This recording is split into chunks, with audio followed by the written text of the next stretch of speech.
वासुदेवाय।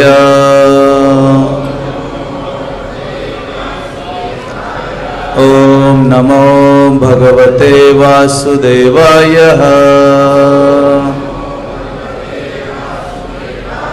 ओम नमो भगवते वासुदेवाय।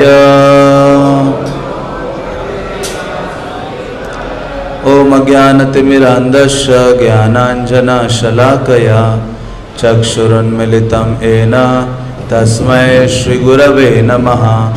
श्रीचैतन्य मनोभीष्टं स्थापितं येन भूतले स्वयं रूपा कदा मह्यं ददाति स्वपदान्तिकं। हे कृष्ण करुणा सिन्धु दीनबन्धु जगत्पते गोपेश गोपिका कांत राधा कांत नमस्तुते। तप्त कांचन गौरांगी राधे वृंदावनेश्वरी वृषभानुसुते देवी प्रणमामि हरिप्रिये। वाञ्छाकल्पतरुभ्यश्च कृपा सिन्धुभ्येव च पतितानां पावनेभ्यो वैष्णवेभ्यो नमो नमः। जय श्री कृष्ण चैतन्य प्रभु नित्यानंद श्री अद्वैत गदाधर श्रीवासदि गौर भक्त वृंद। हरे कृष्णा कृष्णा कृष्णा हरे हरे, हरे राम राम राम हरे हरे। रामाय रामभद्राय रामचंद्राय वेदसे रघुनाथाय नाथाय सीताय पतये नमः। हरे कृष्णा। तो आप सबका स्वागत है इस रामायण महाकाव्य के कथा में।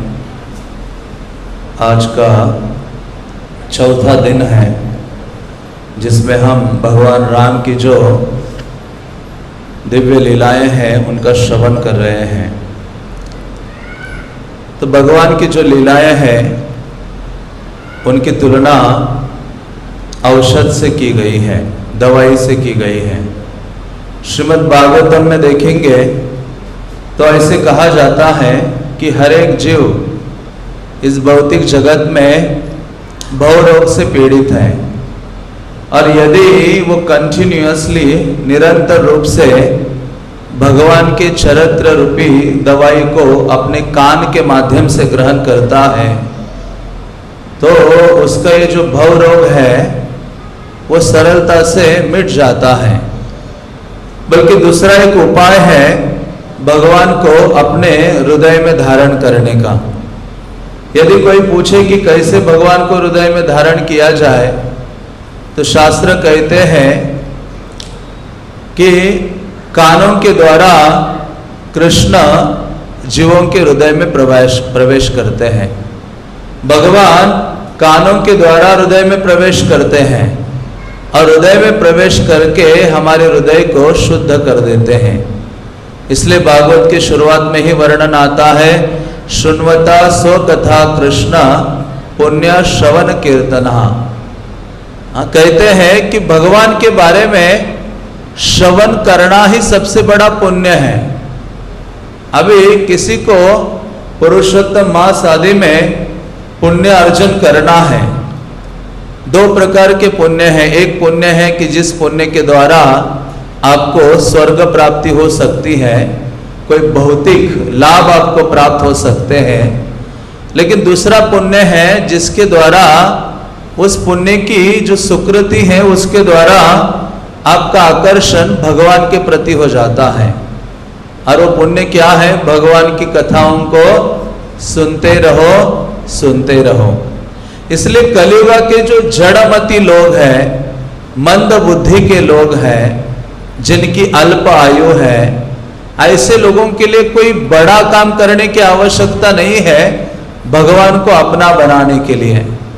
ऐसे कलियुग के मंद बुद्धि के लोगों के लिए तो सबसे पावरफुल उपाय है कि एक स्थान में बैठकर भगवान की चर्चा को बड़े ही एकाग्र चित्त होकर श्रवण करते रहना चाहिए।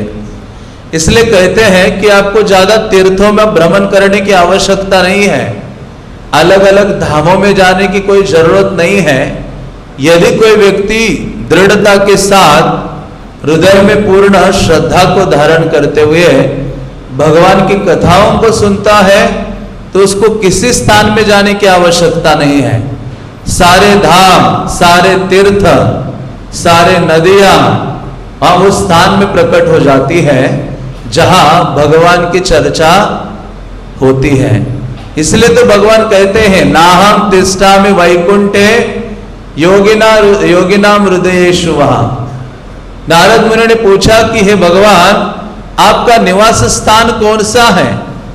तो भगवान भी कहने लगे कि अरे नारद, मेरा निवास स्थान बहुत सरल है, लेकिन वह सरल हृदय का व्यक्ति ही मेरे निवास स्थान की सरलता को समझ सकता है।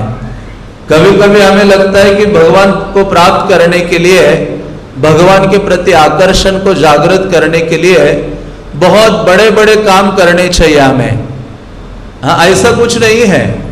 तो भगवान कहते हैं नाहम तिष्ठामि वैकुंठे, मैं वैकुंठ में निवास नहीं करता हूं, योगियों के हृदय में भी निवास नहीं करता। जो योगीगण ध्यान लगाकर बैठते हैं, मुझे अपने हृदय में स्थापन करने के लिए हृदय में पकड़ना चाहते हैं, उन योगियों के हृदय में भी मैं नहीं रुकता, आता नहीं हूं।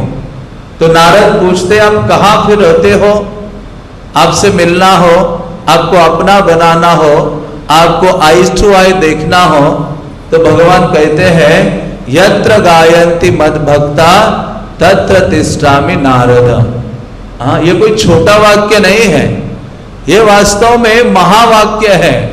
यत्र गायन्ति मद भक्ता, जहां मेरे भक्त मेरे नाम रूप गुण लीलाओं का गान करते हैं, उसका वर्णन करते हैं, हे नारद तत्र तिष्ठामि नारद, कि हे नारद, मैं ऐसे स्थान में निवास करता हूं। तो भगवान को ढूंढने के लिए कोई वन में, जंगल आदि में जाने की आवश्यकता नहीं है।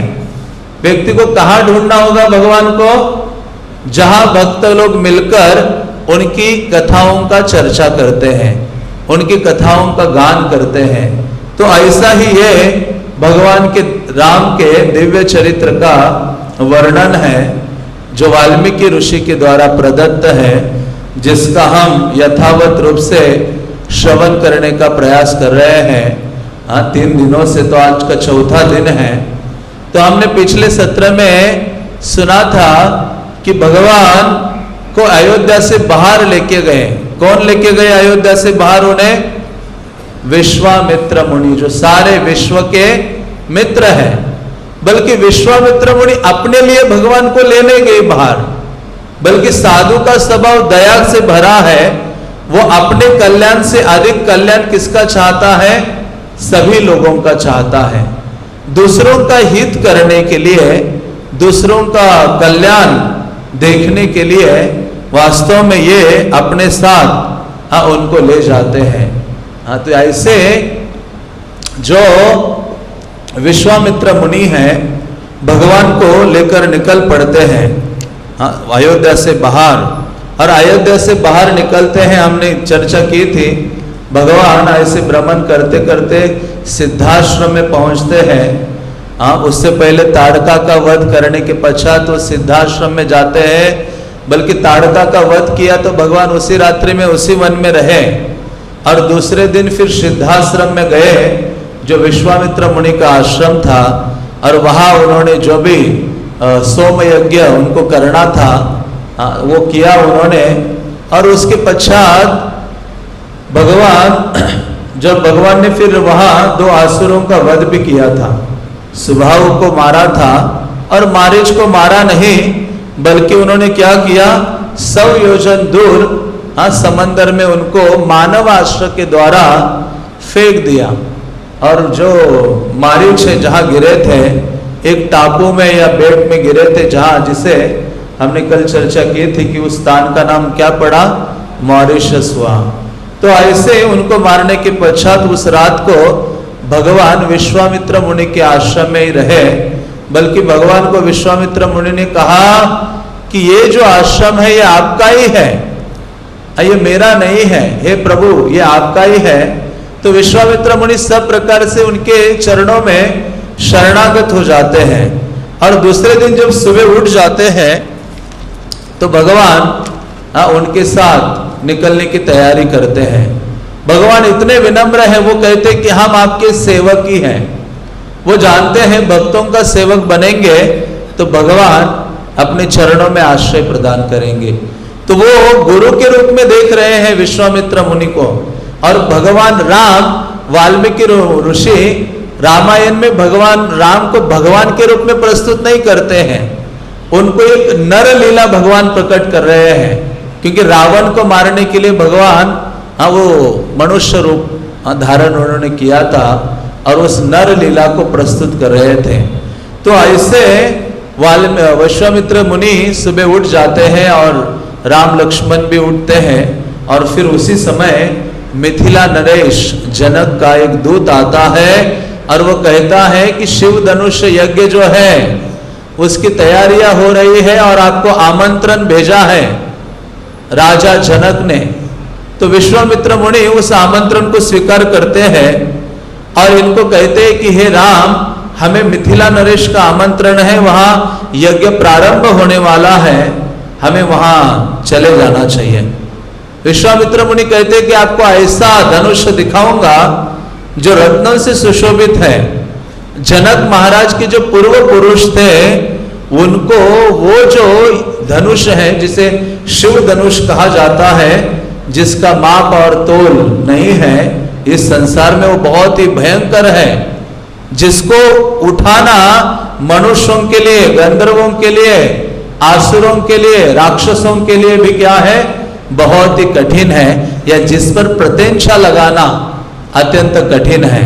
तो ऐसे उनको बोला और उनको कहा कि वो धनुष वास्तव में पूजनीय है, आप चलिए। शंकर ने या महादेव ने वो धनुष उनको प्रदान किया था, हम चलते हैं। तो ये लोग उनके आश्रम से निकल पड़ते हैं उनको छोड़ने के लिए। विश्वामित्र मुनि के सारे शिष्यगण बैलगाड़ियों में बैठकर बहुत सारे शिष्यगण निकलते हैं, उनके साथ बहुत सारे मृग भी आते हैं, पक्षी आते हैं। सब लोग भगवान राम, लक्ष्मण और विश्वामित्र को छोड़ने के लिए दूर तक पहुंचते हैं। तो आगे चलकर स्वर्णभद्र नदी आती है, जिसके तट पर जाने के बाद अपना पड़ाव करते हैं विश्वामित्र मुनि और उनको कहते हैं कि उनके शिष्यों को वापस भेजते हैं कि आप लोग अभी चले जाइए, हम यहां से आगे मिथिला के लिए चले जाएंगे। तो फिर भगवान राम जैसे उस नदी के तट पे पहुंचे, वहां नया वन आया, तो तुरंत ही उन्होंने प्रश्न पूछा कि हे गुरुदेव, हे विश्वामित्र, ये कौन सा वन है और ये इतना समृद्ध देश कौन से राजा का है? तो विश्वामित्र मुनि भगवान राम की जो जिज्ञासा है उसको पूर्ण करते हुए कहते हैं कि ब्रह्मा के एक मानस पुत्र हुए थे जिनका नाम था कुश। कुश नामक वो ऋषि थे। वैदर्भी स्त्री के द्वारा उनको 4 पुत्रों की प्राप्ति हुई थी। एक थे अधुर्तरज, वसु, कुशाम और कुशनाम। तो ऐसे जो कुशाम्ब थे उन्होंने कौशंबी नगर बसाया था। तो ऐसा वर्णन करते करते जो कुश के जो 4 पुत्र हैं उनका उन्होंने वर्णन किया और उन्होंने कहा कि कुश नाम ने कैसे घृताची अप्सरा के साथ विवाह करके उनसे 100 कन्याएं प्राप्त हुई थी और वायुदेव उनसे आकृष्ट हुआ था, और किस प्रकार से वो सारा वर्णन उनको करते हैं। और ये वर्णन करते हुए उनको कहते हैं कि हे राम, मेरा नाम कौशिक क्यों पड़ा है? वो कहते हैं कि जो 4 पुत्र थे कुश के, उनमें जो कुशनाम थे उनकी तो 100 कन्याएं हुई थी, बल्कि वो 100 कन्याएं जब सज धज के एक बगीचे में गई तो वायुदेव ने उनको देखकर आकर्षित हुआ और वायु देवता ने कहा आप मेरी पत्नियां बन जाओ। क्योंकि जो मनुष्य शरीर है उसमें युवा अवस्था ज्यादा समय तक नहीं रहती है, थोड़े दिनों के लिए युवा अवस्था है, फिर आपको वृद्ध होना होगा और मृत्यु को प्राप्त हो जाओगे। वायुदेव कहते आप मुझसे विवाह करो। हाँ, तो वो जो युवतियां थी, राजा की कन्याएं थी, वो कहती है कि हम आपको शाप भी दे सकते हैं। हमारा मन आपके प्रति आकृष्ट नहीं है और आप क्या चाहते हो कि हम आपकी पत्नियां बने। हाँ, तो वो कहती है कि जहां भी हमारे पिता जिसके भी हाथ में हमारा हाथ दे उसको हम पति के रूप में स्वीकार करेंगे। यही वास्तव में एक कन्या का धर्म है और हम अधर्म का आचरण नहीं करेंगे। तो इस प्रकार से वायुदेव को कहा तो वायुदेव कुपित हुए और वायुदेव उनके शरीर में घुस गए। और वायु रोग होता है ना, सारे शरीर को टेढ़ा मेढ़ा कर देता है। तो वायु घुसने के कारण वायुदेव ने उन 100 कन्याओं को कुबड़ी बना दिया। फिर भी उन्होंने कुछ उनके प्रति ऐसा दुर्व्यवहार नहीं किया।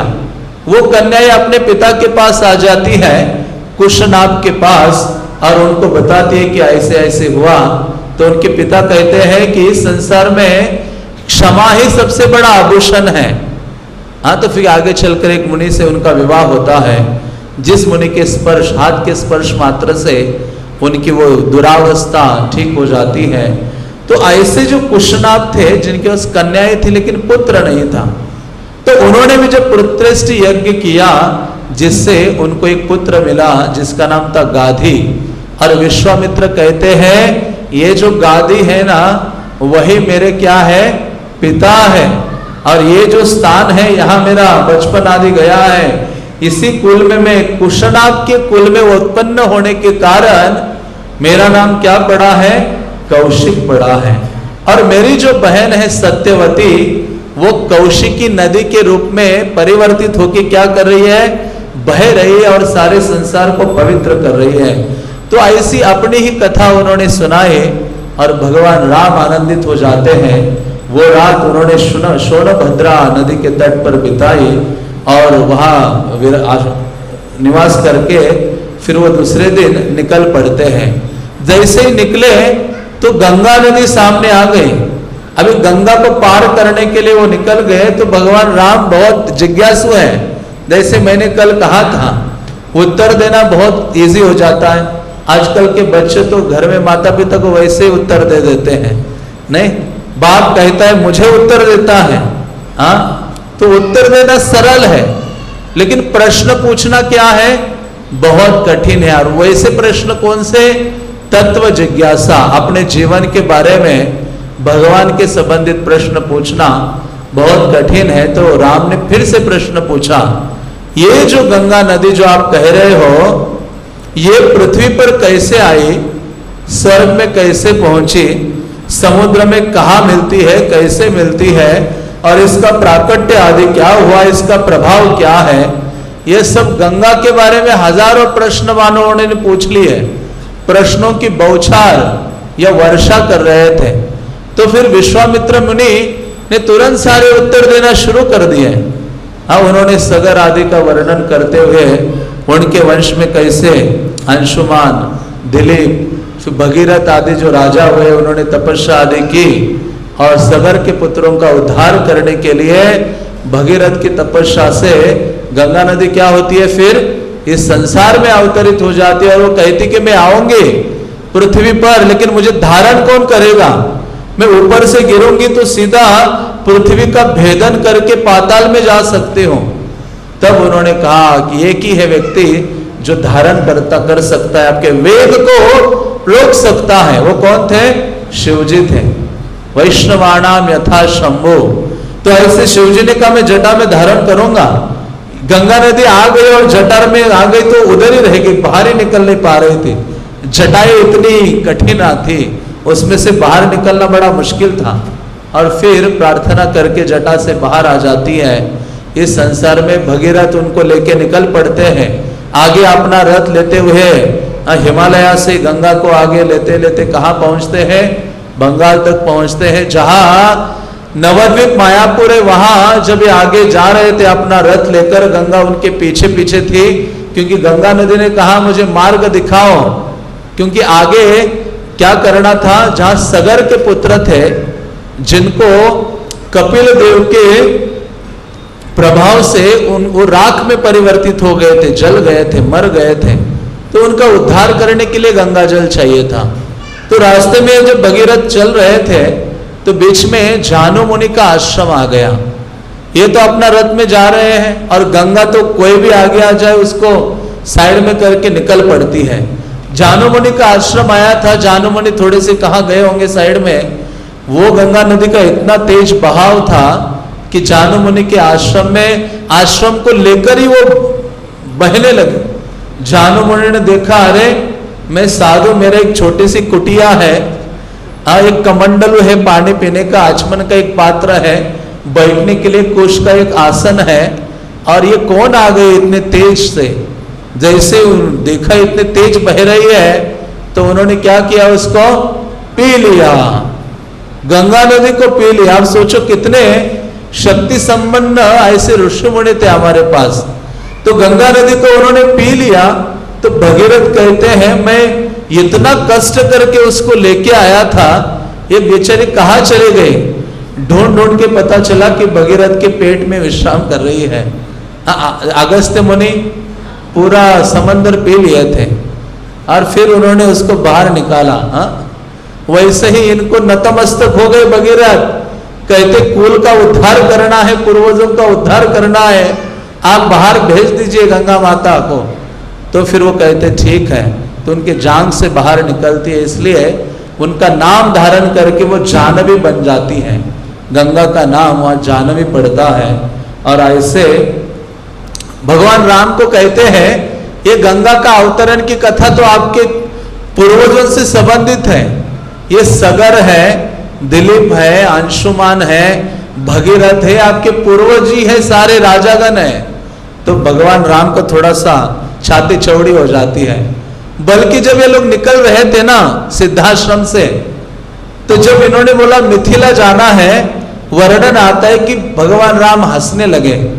तो आचार्य लोग कहते क्यों हंसे, क्योंकि सोचने लगे कि अभी शादी करनी होगी वहां जाकर।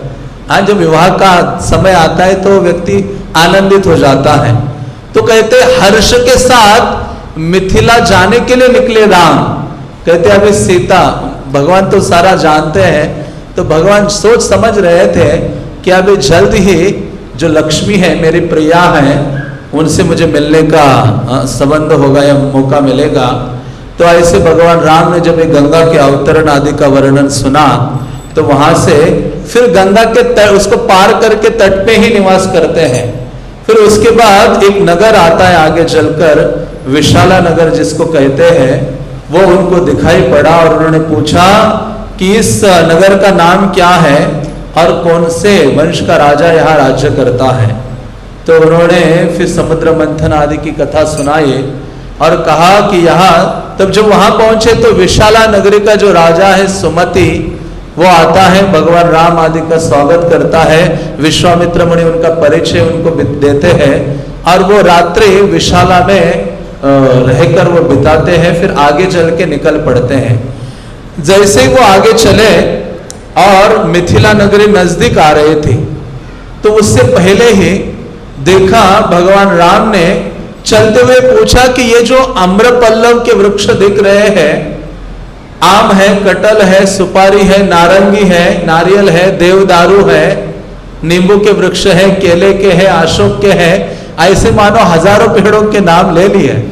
कहते हैं कि इतना सुंदर स्थल, ये ऐसा ये जो स्थान है, ये सुशोभित लग रहा है लेकिन निर्जन है, पेड़ों के द्वारा सुशोभित है लेकिन कोई वहां दिखाई नहीं दे रहा है। उन्होंने पूछा कि ये कौन से मुनि का स्थान है। तो फिर ये कहते हैं कि ये किसका है, गौतम ऋषि का आश्रम है। तो भगवान उन्होंने कहा गौतम ऋषि का आश्रम है। तो वास्तव में जैसे मैं कल कह रहा था कि भगवान की जो यात्रा है अयोध्या से मिथिला तक, ये क्या है, ऋषियों का कल्याण करने के लिए है। और रास्ते में जो भी मिल रहा है उसका हित साधन कर रहे थे, उनका कल्याण कर रहे थे।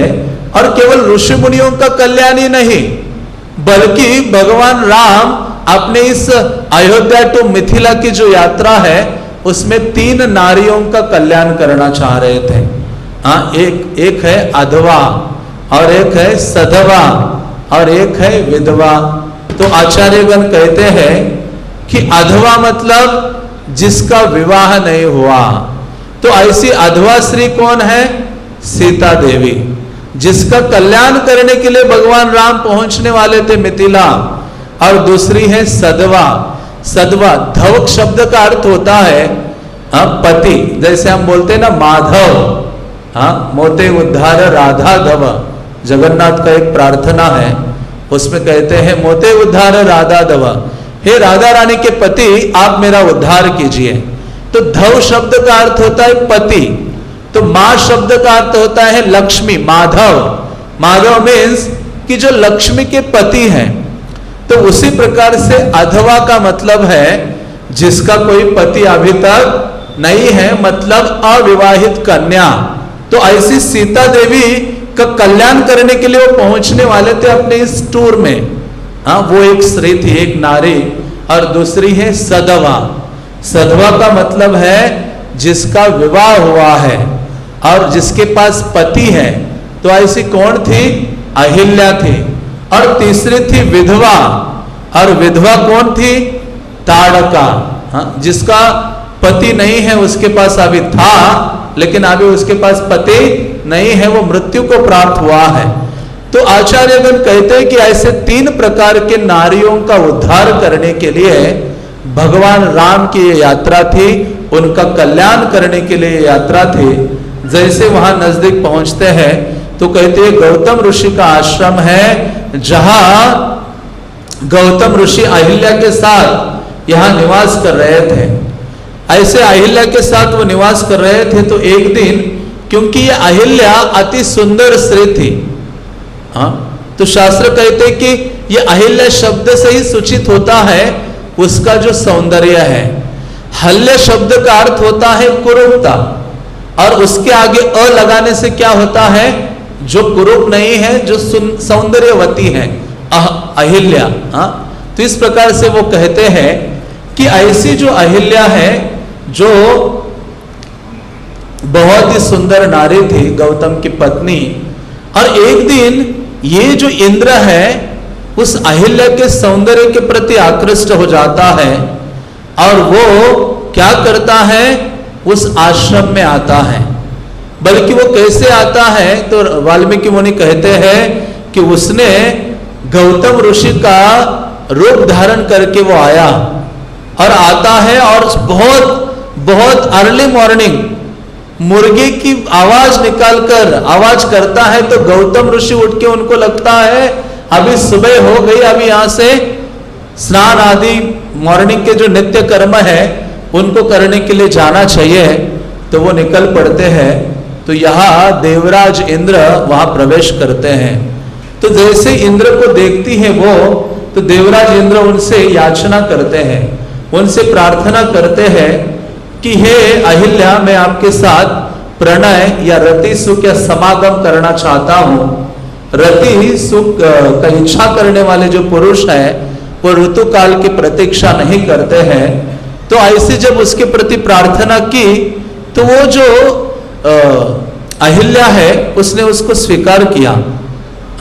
अहिल्या को लगा, आचार्यगण कहते हैं कि थोड़ी समय के लिए अहिल्या का मति भ्रमित हो गया था। मतिम चकार दुर्मेधा देवराज कुतूहलात। देवराज इंद्र का उत्साह देखकर अहिल्या का जो मति है थोड़े समय के लिए भ्रमित हो गया। बल्कि अहिल्या सोचने लगी कि मैं कितनी सुंदर हूं। ये जो देवराज इंद्र है तिलोत्तमा को छोड़कर, अप्सरा को छोड़कर, रंभा उर्वशी आदि के सौंदर्य को त्याग करके मेरी कामना कर रहे हैं, मेरे पास आ रहे हैं। इसका मतलब मैं क्या है? बहुत ही सुंदर हूं। तो ऐसे जब उसने सोचा, उसको अपने सौंदर्य का एक प्रकार से अहंकार हो गया था। और अभिमान या अहंकार या जो गर्व है वो व्यक्ति के पतन का कारण होता है। तो ऐसे अहिल्या ने इंद्र के साथ प्रणय करना स्वीकार किया और उन्होंने कहा, मेरे पति को यदि पता चलेगा तो अनर्थ हो जाएगा। हे देवराज इंद्र, आप मेरी भी और आपकी भी रक्षा करो मेरे पति के क्रोध से। तो ऐसे उन्होंने बोला और उनके साथ प्रणय या समागम कर लेती है। और फिर जब ये गौतम के रूप में बने हुए इंद्र जब वहां से निकलते उसके बाहर जाते हैं तो ये कहते हैं कि आप थोड़ा सावधानी से जाओ घर के बाहर, हाँ मेरे पति नहीं मिल जाने चाहिए, दिखने नहीं चाहिए। तो इंद्र बहुत शीघ्र गति से वहां से निकलता है, घर के बाहर आश्रम के बाहर जैसे निकलता है तो सामने उसको गौतम ऋषि दिखाई देते हैं। जैसे गौतम ऋषि दिखाई दिए तो उसी क्षण इंद्र जो है कांपने लगते हैं। बल्कि गौतम ऋषि सुबह सुबह अपने हाथ में यज्ञ के लिए समिधा, समिधा मतलब जो लकड़ियां होती हैं वो लेकर आ रहे थे, जिनका देह जल से युक्त हो गया था। और उन्होंने देखा अरे ये तो मेरा रूप धारण करके दूसरा गौतम अंदर कैसे, उन्होंने तुरंत उसको शाप दिया। उन्होंने कहा मेरा रूप धारण करके आए हो तो आपका जो अंडकोश है वो क्या हो जाएगा, गिर जाएगा। फिर आगे चलकर देवता है उनको एक भेड़ का, बकरे का अंडकोश लगा देते हैं। हाँ तो ऐसे जब उनको भी शाप दे दिया और फिर ये जो अपने पत्नी को देखा तो वो उनको कहने लगे अरे अहिल्या पापाचारिणी दुराचारिणी हे दुष्टा। हाँ उन्होंने कहा ई वर्ष सहस्राणी बहुनी निवशस्यसि वात बक्षा निराहारा तप्यंती भस्म शापिनी अदृश्य सर्वभूतानां आश्रमेस्मिन वशिष्यसि। उन्होंने कहा यह वर्ष सहस्राणी अभी तुम्हारी खैरियत नहीं है, तुम्हें तो हजारों हजारों वर्षों के लिए इसी स्थान में निवास करना होगा, निवशसि। और कैसे जीवित रहोगे तुम, वात बक्षा हवा को खाओगे बस, निराहारा तुम्हें खाने के लिए कुछ नहीं होगा, तप्यंती तपोगे प्यासी रहोगे, भस्म शापिनी इस प्रकार से भस्म में तुम शयन आदि करोगे। अदृशा सर्वभूतानां तुम सबको देख सकती हो लेकिन तुम्हें कोई नहीं देख पाएगा उस स्थान में। ऐसे जब कहा आश्रमे अस्मिन वशिष्यसि, ऐसे इस आश्रम में तुम निवास करोगे तो ये कांपने लगी, रोदन करने लगी, चिल्लाने लगी। उन्होंने कहा हे मुनिवर मेरा उद्धार कैसे हो सकता है, ऐसे दुर्दंत स्थिति में वो पश्चाताप करने लगे। तो वास्तव में पाप हो जाता है हमसे, तो व्यक्ति जब पश्चाताप करता है तो उसका जो ताप है वो वास्तव में दुख हमें उत्पन्न करता है और उस पश्चाताप से ही व्यक्ति के जो फल है वो सारे खत्म हो जाते हैं। तो आचार्य कहते कि गलती किससे नहीं होती है, गलती तो सबसे होती है, अपराध कौन से व्यक्ति से नहीं होता। देवताओं से भी क्या है, नाना प्रकार की गलतियां या अपराध होते हैं। तो कहते हैं कि इस पृथ्वी में ऐसा एक भी व्यक्ति नहीं है जो सारे गुणों से संपन्न हो। कहते हैं गुण दोष समन्वितम मनुष्यानाम, कि ये जो मनुष्य शरीर है इसमें हमेशा दोनों चीजें हैं, गुण भी है और दोष भी है। जैसे पृथ्वी में बीज होते हैं लेकिन जब जल के संपर्क में आ जाते हैं वो बीज तो वो वृक्ष में परिवर्तित हो जाते हैं। तो उसी प्रकार से हमारे अंदर गुण और दोष है, लेकिन हमें सत्संग मिला तो हमसे क्या निकलते बाहर, गुण बाहर आ जाते हैं। हमें कुसंग मिला तो हमारे हृदय से दुर्गुण बाहर आ जाते हैं। तो इस प्रकार से वो कहते हैं कि हमारे हृदय में कर्मों के कारण, पूर्व संस्कारों के कारण दोनों प्रकार की चीजें होती हैं, लेकिन संग के कारण सद्गुण और दुर्गुण हमारे हृदय से उत्पन्न होते हैं। तो वो कहते हैं कि मुझ पे दया कीजिए। तो वास्तव में जो साधु होता है उसका जो हृदय है वो दया से भरा होता है। तो गौतम ऋषि को दया आई, क्षणे इष्टा क्षणे तुष्टा। साधु का स्वभाव कैसे होता है, क्षण में वो प्रसन्न हो जाता है तो क्षण में क्रोधित हो जाता है।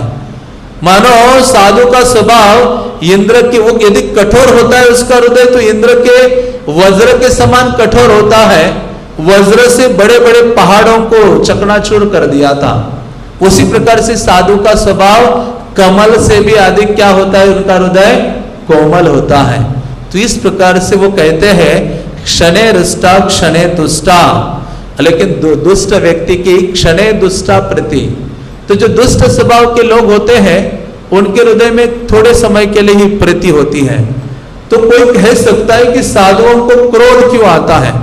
आप कहते हैं ना लोग, अरे साधु बन के इतना क्रोध करता है, साधु को क्या क्रोध करना चाहिए क्या? शास्त्र कहते हैं क्रोध करने का अधिकार केवल साधु को है। तुम्हें क्या अधिकार है कि साधु को क्या करना चाहिए क्या नहीं करना चाहिए? तुम कौन हो बोलने वाले?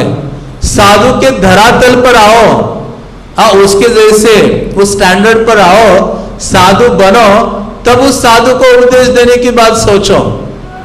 हम इतने दुर्बुद्धि के हैं कि हम क्या करते हैं, साधु को भी उपदेश देने में हिचकिचाते नहीं हैं। ये कलयुग का दुर्गुण है। बल्कि शास्त्र कहते हैं कि साधु बनना बहुत ही कठिन है। हाँ, इतना इजी नहीं है। तो ये एक वाक्य में पढ़ रहा था जिसमें कहते हैं साधु बनना कितना कठिन है। हाँ, हम तो बोलते तो है कि साधु बनना बहुत सरल है। हाँ, क्या है साधु का जीवन? कोई ऑफिस जाना तो नहीं होता इनको, हाँ, कुछ नौकरी नहीं करनी पड़ती, धंधा नहीं करना पड़ता, हाँ, सारी चीजें उनके लिए सुगम सरल हो जाती है, हाँ, मार्केट में जाना भी नहीं होता। तो कहते हैं साधु बनना कितना कठिन है। तो एक कवि कहते हैं चढ़ना पेड़ खजूर। हाँ, साधु बनने का मतलब है खजूर के पेड़ के ऊपर चढ़ना। कितने लोग आप में से हैं जो खजूर के पेड़ के ऊपर चढ़े हैं? कोई नहीं है। सोचो, साधु बनना मतलब किस पे चढ़ना? खजूर का पेड़ देखा है? हाँ, खजूर का पेड़ तो देखा होगा। तो खजूर के पेड़ के ऊपर चढ़ना, गए तो चाखे प्रेम रस, और यदि पहुंच गया तो क्या चखेगा वहां? प्रेम रस को चखेगा। और गिरे तो चकनाचूर। और यदि साधु के मार्ग में चले हो और यदि किसी कारणवश गिर गए उस पेड़ से, तो क्या हो जाओगे? चकनाचूर हो जाओगे। तो इस प्रकार से रिस्क तो हर लाइफ में है, हर स्थिति में रिस्क है। भौतिक जीवन में विवाह करना भी रिस्क है कि नहीं? विवाह करना जुआ खेलने के समान है।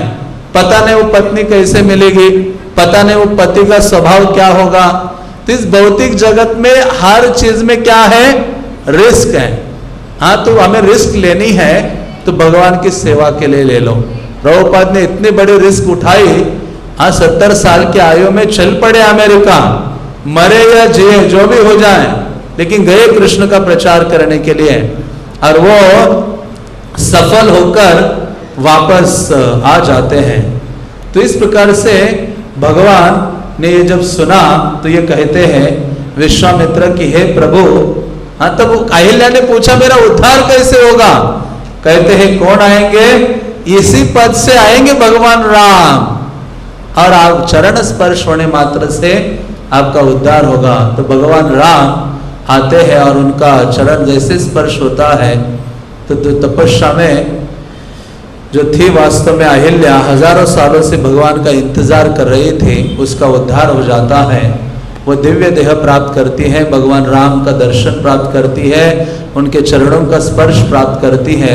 अहिल्या उनका पूजन करती है, उनकी स्तुति करती है। उस समय गौतम ऋषि भी आ जाते हैं जो शाप देके शीताद्रि में चले गए थे, हिमालय वगैरह में गए थे। वो वापस आ जाते हैं और अहिल्या कहती कि हे भगवान, आपके चरणों से तो गंगा निकलती है और त्रिभुवन को पावन करती है। स्वर्ग में जो गंगा बहती है, हाँ, उसको अलकनंदा या कहा जाता है, या मंदाकिनी।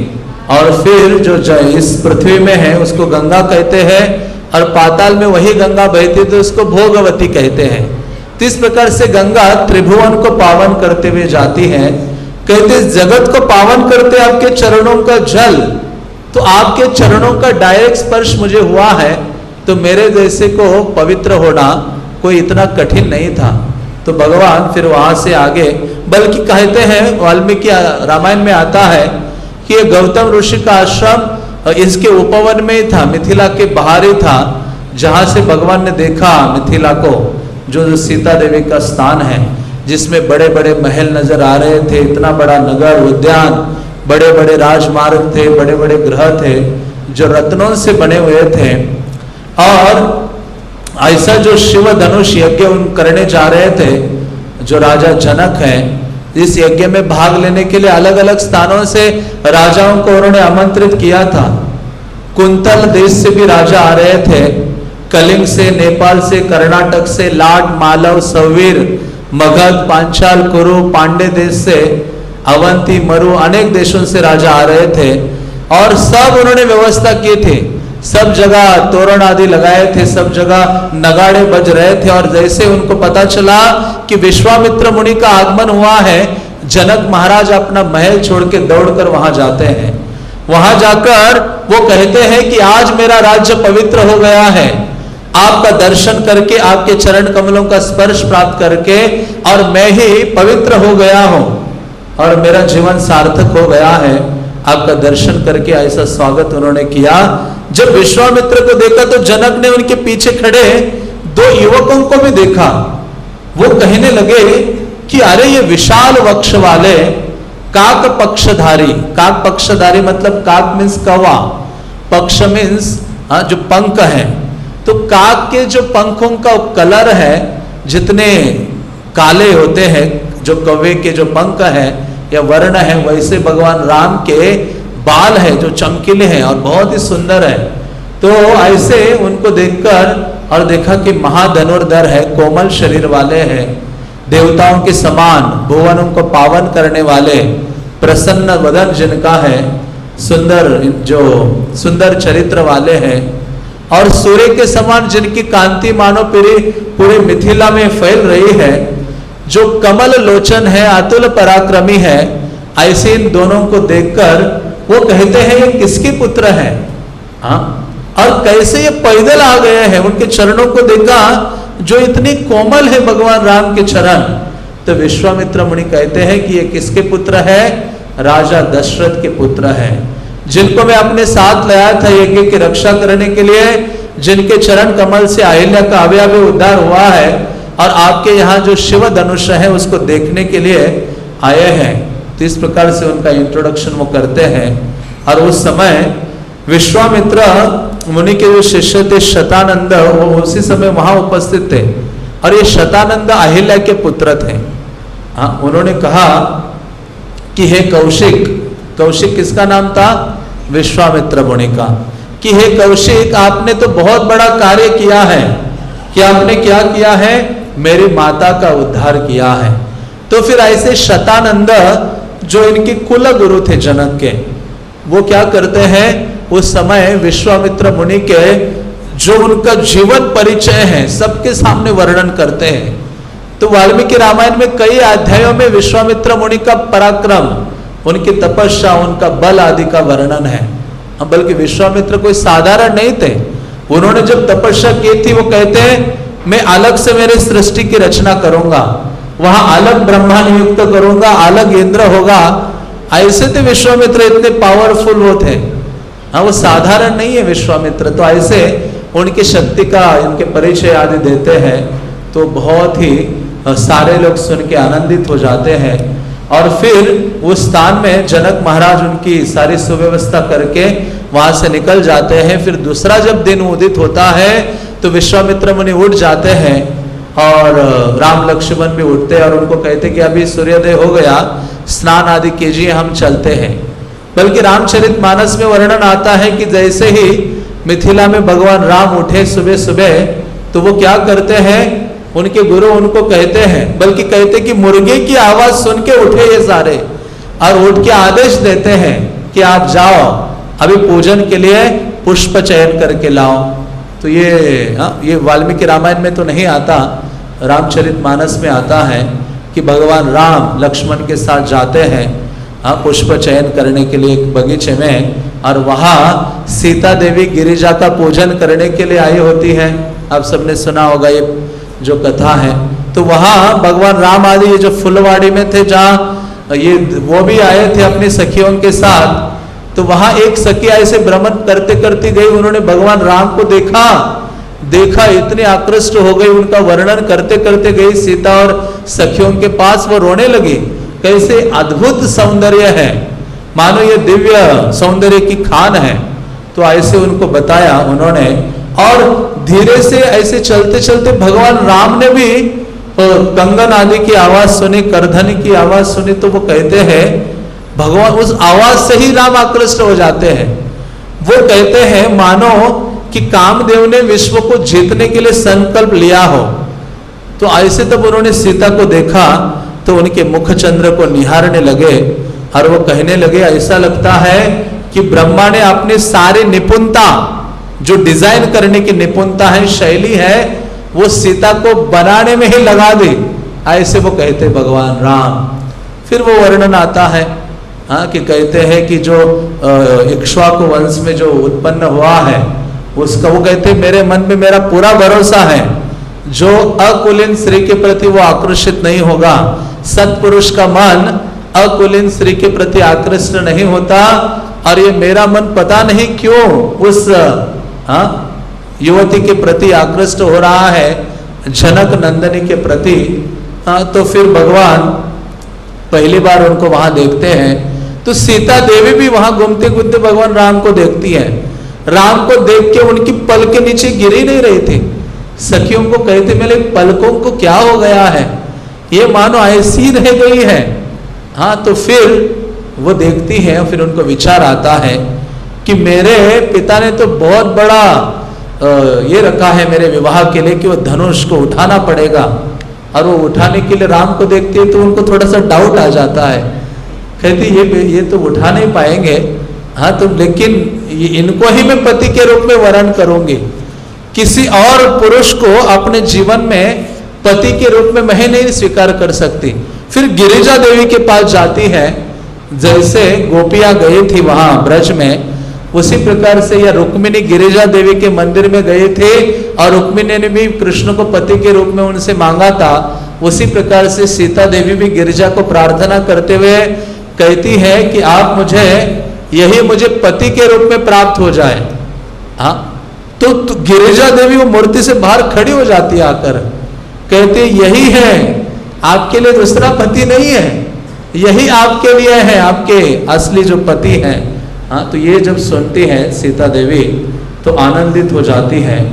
तो फिर वर्णन आता है कि दूसरे दिन ये सारे लोग उस महान सभा में जाते हैं जहाँ वो यज्ञ शिव धनुष था, और वो शिव धनुष को देखते हैं, बल्कि वो बहुत बड़े पिटारे में रखा हुआ था जो शिव धनुष है। बल्कि वो शिव धनुष का जनक महाराज इंट्रोडक्शन देते हैं, कहते हैं कि यही वो धनुष है जिसके द्वारा अंधकासुर, भस्मासुर आदि असुरों को मारने के लिए त्रिपुरासुर का त्रिपुर दुर्ग है, उसको जीतने के लिए शिवजी ने किया था यूज, और दक्ष का जो यज्ञ है उसको विध्वंस करने के लिए भी इसका इस्तेमाल किया था। तो ऐसे मेरे जो पूर्वज थे जनक महाराज कहते हैं, जिनका नाम था देवरात, उनको शिवजी ने ये धनुष प्रदान किया था। तो फिर वो कहने लगे कि ये धनुष हमारे घर में तब से है। और मैं एक दिन जब यज्ञ भूमि में हल चला रहा था तो मुझे एक पिटारी मिली जिसमें एक कन्या मुझे प्राप्त हुई, ये जो सीता है, ऐसा वो कहते हैं। और सीता का जन्म के बारे में वर्णन करते हैं कि कहते हैं उनका नाम मैंने सीता रखा क्योंकि हल के आगे जो लगता है जिसको सीत कहा जाता है, जिसके कारण उनका नाम सीता पड़ा। और फिर वो कहते हैं कि ये सीता एक लता जैसे धीरे धीरे बढ़ती आश्रय लेकर, वैसे ही मेरे आश्रय में ये जो बालिका है लता के समान बढ़ गई। और अभी मैंने सोचा ये यौवन हो गई है। यौवन क्या, इनका जब विवाह हुआ था राम के साथ, आगे देखेंगे, इनकी आयु 6 साल की थी सीता देवी की, और राम की आयु 12 साल थी, ऐसा वर्णन आता है वाल्मीकि रामायण आदि में। तो कहते हैं कि ऐसे जब अभी विवाह का समय आ गया है, अब वो तो शायद त्रेता युग में तो 6 साल के बड़े बड़े हो सकते हैं। तो वो कहते हैं कि ऐसी जो सीता है जो बढ़ गई, तो हमने सोचा कि इसका विवाह करना चाहिए, तो विवाह एक योग्य व्यक्ति से होना चाहिए। तो वाल्मीकि रामायण में ये तो वर्णन नहीं आता कि जब इस शिव धनुष के बारे में अलग अलग चीजें वर्णित है रामायणों में, कि जब सीता देवी को सफाई कर रही थी, जो शिव धनुष है जिसको उठाने के लिए हजारों हजारों लोग लगते थे, उसको खींच खींच के लेके आते थे, उठाना तो असंभव था। कहते हैं ये सीता जब उस स्थान का सफाई कर रही थी, उस कक्ष का सफाई करते करते अपने लेफ्ट साइड के उस लेफ्ट हाथ से उसने धनुष को उठाया, उठ के एक जगह रख दिया साइड में, सफाई कर दी, फिर से उसको वहां पटक दिया। कहते मैं ऊपर से देख रहा था, कहते हजारों सैनिक लगते हैं बलिष्ठ, कितने हजार, जिनमें लेकिन ये देखा कि ये तो ऐसी सरलता से उठा लेती है। फिर दूसरा वर्णन आता है कि जब ये फूलों का चयन करने के लिए गए थे, नजदीकी फूल थे, तो जब वो पेड़ थोड़ा सा बड़ा था, हाथ नहीं पहुंच रहा था, तो इस धनुष को उठाया और टहनी को ऐसे नीचा कर दिया उसको, और उससे फूलों को तोड़ा। तो ऐसी सारी घटनाओं को देखकर मुझे लगा कि सीता को प्राप्त करने का जो शुल्क है वो यही होना चाहिए कि शिव धनुष के ऊपर क्या करे, वो व्यक्ति प्रत्यंचा चढ़ाए या उसको उठाए, उसी से ही मैं इसका विवाह करूंगा। तो हजारों सब प्रकार के राजा, महाराजा, महाराजा, राजकुमार आदि आए, लेकिन कोई भी इसको हिला नहीं पाया, उठा नहीं पाया, ना प्रत्यंचा चढ़ा पाया। सब लोग अपना सर नीचे करके मेरे राज्य से बाहर चले गए। फिर सबने इकट्ठा होकर मुझ पे आक्रमण किया कि ये कोई भी नहीं उठा रहा है और आपकी पुत्री भी नहीं दे रहा है, अभी आपके पुत्री को छीनना पड़ेगा। तो जितने ये राजकुमार आदि थे उन सबने इन्होंने कहा कि हमारे राज्य पर आक्रमण किया, तो चारों ओर से घेर लिया था और राज्य की जो सारी चीजें थी, धन धान्य, वो खत्म होने लगा था। तो देवताओं ने मेरी सहायता की, अपनी चतुरंगिनी सेना भेजी और जिसके द्वारा फिर मैंने उन सबका खात्मा किया, सबको हरा दिया। और फिर अभी हम यहाँ उपस्थित हैं। तो विश्वामित्र आदि राम भी ये सब सुन रहे थे। तो कहते हैं यद्देश धनुष राम कुर्यादारोपणम मुने सुताम योनिजाम सीताम दद्या दाशरथे हम। वो कहते कि यदि ये जो राम है इसको उठा लेते हैं, इस धनुष को, तो मैं क्या करूंगा, जो अयोनिजा है, जो किसी योनि से प्रकट नहीं हुई है, ऐसी जो सीता है उनको मैं क्या करूंगा, ये दाश दशरथ के जो पुत्र है राम, उनको मैं प्रदान करूंगा। तो इस प्रकार से उन्होंने कहा। तो विश्वामित्र कहते कि लाओ वो धनुष काय दिखाओ।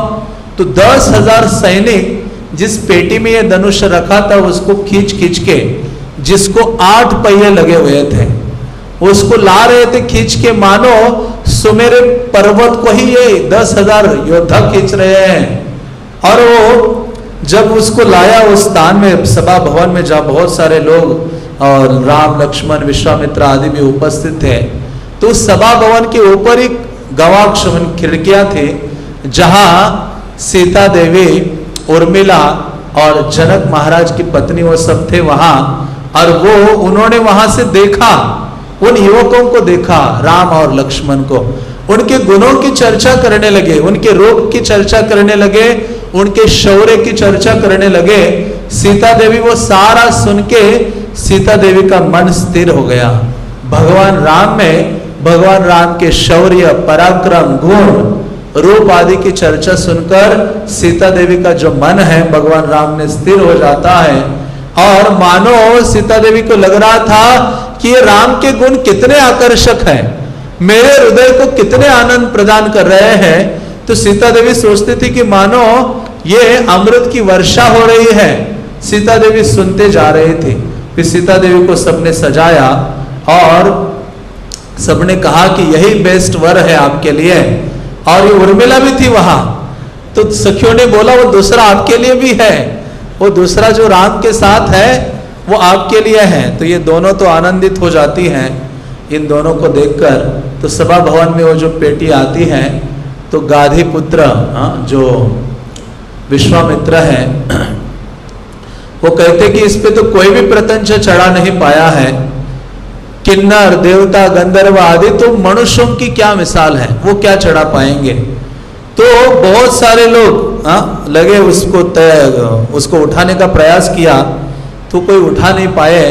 तो राजा जनक फिर से दुखी हो जाते हैं और वो कहते हैं कि शायद अभी मेरे पुत्र से कौन विवाह करेगा। बल्कि ऐसे नहीं हुआ कि राम बहुत उतावले हो गए थे कि अभी विवाह करना है, नहीं, डायरेक्ट गए और मानो उन्होंने वो धनुष उठाया और निकल पड़े। नहीं, वहां कहते हैं कि ये आज्ञाकारी थे भगवान राम, जो अपने गुरु का आश्रय लेके मिथिला में आए थे।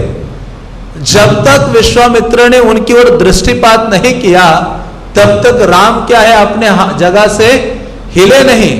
उनको लेना देना नहीं था, चाहे उसको उठाओ या ना उठाओ, जब तक मेरे गुरु विश्वामित्र मुझे कुछ कह नहीं रहे हैं। तो विश्वामित्र मुनि ने अपने आंखों से इशारा किया और उन्होंने कहा कि हे राम, आप अभी उठो और उस पर प्रत्यंचा चढ़ाओ। बल्कि वो जानते थे विश्वामित्र मुनि, जब वो मांगने के लिए गए थे ना इनको, दशरथ महाराज से राम को, तो दशरथ महाराज को कहते हैं इस आपका जो ज्येष्ठ पुत्र है राम, उसके बारे में केवल इस संसार में दो ही लोग जानते हैं उसकी असलियत को। एक तो कहते मैं स्वयं जानता हूं, और दूसरे आपके यहाँ जो वशिष्ठ है वही जानते हैं। आप तो जानते ही नहीं हो, आप तो पुत्र स्नेह में क्या हो, मग्न हो। तो इस प्रकार से वो कहते हैं, विश्वामित्र वहां कहते, अरे राम, आपने तो वराह अवतार में पृथ्वी को उठा लिया, ये चुन्नु मुन्नु धनुष का क्या काम है, इसको तो ऐसे ही ये कैसे उंगली से उसको उठा दोगे, और आगे चलकर आप कुछ क्या उठाने वाले हो, गोवर्धन, गिरिराज गोवर्धन के।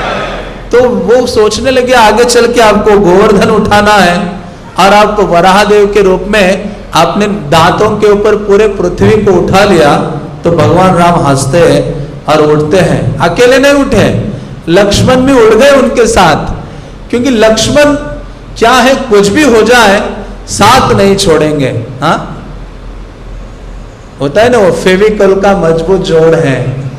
मतलब वो वर्णन आता है कि लक्ष्मण बिल्कुल भगवान राम के साथ, उनका जीवन अपने लिए नहीं है। तो ऐसे लक्ष्मण भी उठते हैं, भगवान राम अपना उत्तरिया निकालते पूरा कमर में बांध देते हैं, मानो कमर पट्टा जो उन्होंने टाइट कर दिया, अपना कमर पट्टे को टाइट कर लेते भगवान राम। और उनको जब उठे तो उनकी जो मोहक अंग कांति है वो पूरे उस सभा भवन में चमक उठे, और उनके आभूषण चमक रहे थे, मानो करोड़ों करोड़ों कामदेव वहां उपस्थित हुए हो, जो अपने सौंदर्य के द्वारा सभी स्त्रियों के मनों को क्या कर रहे थे, आकर्षित कर रहे थे। तो ऐसे सौंदर्यवान भगवान राम उठते हैं, उस पेटी को खोला गया और उन्होंने क्या किया, बहुत सरलता से उस धनुष को उठाया। बाकी लोग तो उसको पकड़ के ही मुंह से ब्लड वमन, रक्त वमन कर देते थे। हाँ, उसको हिला ही नहीं पाते थे, तो उठाने की बात दूर। भगवान राम कहते अच्छा ये है, ऐसे ही उठा लिया, उसको उठा के उन्होंने खड़ा कर दिया। और जैसे ही धनुष को झुकाया, थोड़ा डोरी जो प्रत्यंचा बांधने के लिए उसको थोड़ा सा झुकाया, तो उसी समय सारा वो जो धनुष है वो टूट जाता है, और इतना बड़ा कंपायमान ध्वनि होती है कि वाल्मीकि मुनि कहते हैं कि वहां ये तीन ही लोग मूर्छित नहीं हुए थे, बाकी जितने भी थे वो सारे मूर्छित हो गए थे उसके आवाज, उसकी ध्वनि से। तो भगवान राम ने वो चढ़ाया, प्रयास किया था तो वो टूट गया था। तो भगवान राम ने इस प्रकार से अपना जो भुजा का बल है उसका परिचय दिया था, और उन्होंने ये दिखाया कि मेरे भुजा बल के सामने किसी और का टिकना संभव नहीं है। हाँ, तो सारे राजाओं का जिस प्रकार से बड़े बड़े हाथियों का अभिमान टूट जाता है, उसी प्रकार से सब अन्य राजाओं का अभिमान भी टूट गया था। और फिर उस समय ये कहते हैं कि मैं अपनी पुत्री क्या करूंगा, आपको राम को प्रदान करूंगा। तो उस समय दशरथ कहते कि दशरथ महाराज को बुलाओ। ऐसे नहीं कि उसी समय डायरेक्ट विवाह हो गया, फिर कहा कि बड़े लोगों की उपस्थिति होनी आवश्यक है। दूतों को भेजा, तो 3 दिन के उपरांत वो दूत जाते हैं, दशरथ महाराज को बताते हैं, वहां से वो आते हैं दौड़ते हुए, और फिर यहाँ आकर सारा उनको बताया जाता है दूत बोलता है कि वहाँ राक्षसों से उनकी विश्वामित्र की सहायता उन्होंने की थी, उनको बचाया था, यज्ञ आदि समापन किया था, वहां जाके शिव धनुष भी तोड़ दिया और अभी अभी उनका विवाह होने की तैयारियां हैं। जनक महाराज अपनी पुत्री देने वाले हैं। ये दशरथ को कल हमने देखा था, सबसे बड़ी चिंता क्या थी? 4 पुत्रों का विवाह करना चाहिए। दशरथ महाराज आनंदित होते हैं, सीता का विवाह राम के साथ होना वाला है। दूत कहते आप शीघ्रता से चलिए।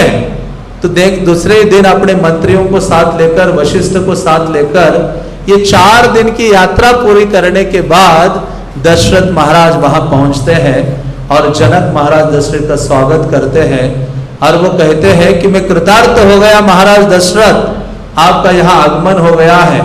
वो कहते मेरा जीवन और मेरा वंश पवित्र हो गया और कल ही हम विवाह करेंगे, राम और लक्ष्मण का दोनों का विवाह करेंगे। तो ऐसे विवाह की तैयारियां हो रही थी। तो उस समय इन्होंने अपने जो दूसरे भ्राता हैं कुशध्वज, उनको भी बुलाया, क्योंकि उनकी भी 2 कन्याएं थी, जो और 2 उनके भ्राताओं के लिए थी। तो जनक ने शतानंद जो उनके पुरोहित है उनको बोल के कुशध्वज को भी बुलाया और फिर कहा कि आप भी आ जाओ अपने कन्याओं के साथ। तो उनका भी आगमन होता है और सब प्रकार से वहां तैयारियां हो जाती हैं। तो विवाह के पूर्व ये दोनों कुल के जो पुरोहित हैं वो क्या करते हैं? वंश परंपरा का वर्णन करते हैं। तो वशिष्ठ मुनि खड़े हो जाते हैं एक दिन और वो कहते हैं कि मैं अभी दशरथ महाराज के वंश का वर्णन करूंगा कि इनका वंश कहां से शुरू हुआ है। तो वर्णन करते हुए कहते हैं कि भगवान के जो पुत्र है ब्रह्मा, उनके पुत्र मारीचि हुए, उनके पुत्र कश्यप है, फिर सूर्य है, वैवस्वत मनु है, इक्ष्वाकु है, कुक्षी, विकुक्षी, बाण, शरण्य, त्रिशंकु, हरिचंद्र, ऐसे अलग अलग राजाओं का नाम लेते हुए उन्होंने कहा कुकुत्सु हुए हैं, फिर रघु हुए हैं, कीर्तिमान है, फिर अम्बरीश महाराज हुए हैं, नहुष हुए, ययाति हुए, नबाग, फिर एक राजा हुए जिनका नाम था अज और उनके पुत्र हुए दशरथ। और दशरथ के पुत्र कौन हुए? भगवान राम। कहते इन सबका वर्णन करा किया मैंने, मैं राम के बारे में क्या कहूं, जो सबको आनंद प्रदान करने वाले हैं। और आपका तो सौभाग्य की कोई सीमा नहीं है कि आप अपनी कन्या भगवान राम को प्रदान कर रहे हो, इसलिए आपके वंश का मंगल होने वाला है। तो इस प्रकार से उन्होंने दशरथ के वंश का वर्णन किया। फिर शतानंद ने इनके वंश का वर्णन किया, जनक महाराज के वंश का वर्णन किया और फिर उनके विवाह की तैयारी हुई। बल्कि जिस दिन वंश का वर्णन किया ऐसे नहीं हुआ कि उस दिन विवाह हुआ। कहते कि आज तो मघा नक्षत्र है, आज विवाह करना उचित नहीं है। 3 दिन के बाद तृतीय दिवसे, 3 दिन के बाद उत्तरा फाल्गुनी नक्षत्र होगा, उस दिन हम विवाह करेंगे। तो वेदी स्थापित की गई, सब चीजों को सजाया गया और फिर कन्यादान के लिए भगवान राम को आगे बिठाया। जनक महाराज स्वयं बैठे, सीता देवी को अपने गोद में बिठाकर और जो भी संकल्प करने के लिए जल, शंख आदि अपने हाथ में लिया और इनको बिठाकर सीता देवी को अपने गोद में बिठाकर राम को सामने बिठाकर फिर ये कहने लगे, कन्यादान करने का जो विधि है वो प्रस्तुत करने लगे। उन्होंने कहा ये यम सीता मम सुता सह धर्म चरितव प्रतीच्छ चैनाम भद्रम ते पाणिम ग्रहिष्व पाणिना। कहते ये मेरी जो कन्या है सीता सह धर्म चरितव, आपकी सह धर्मिनी होगी। आप क्या करो? पाणी नाम ग्रहिष्व, पाणी ग्रहिष्व प्राणिना, पाणी मीन्स हाथ, कि है राम आप इसका हाथ अपने हाथ में क्या करो? स्वीकार करो। फिर उनके बारे में बोलते हैं पतिव्रता महाभागा छायेवानुगता सदा इत्युक्त्वा पाक्षिपदम राजा मंत्रपूतम जलम तदा।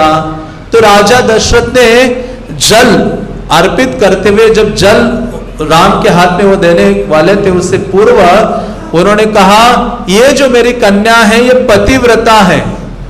तो उसका एक अर्थ आचार्यगण कहते पतिव्रता मतलब जो पति का व्रत है वो पत्नी का भी क्या हो जाना चाहिए, व्रत हो जाना चाहिए।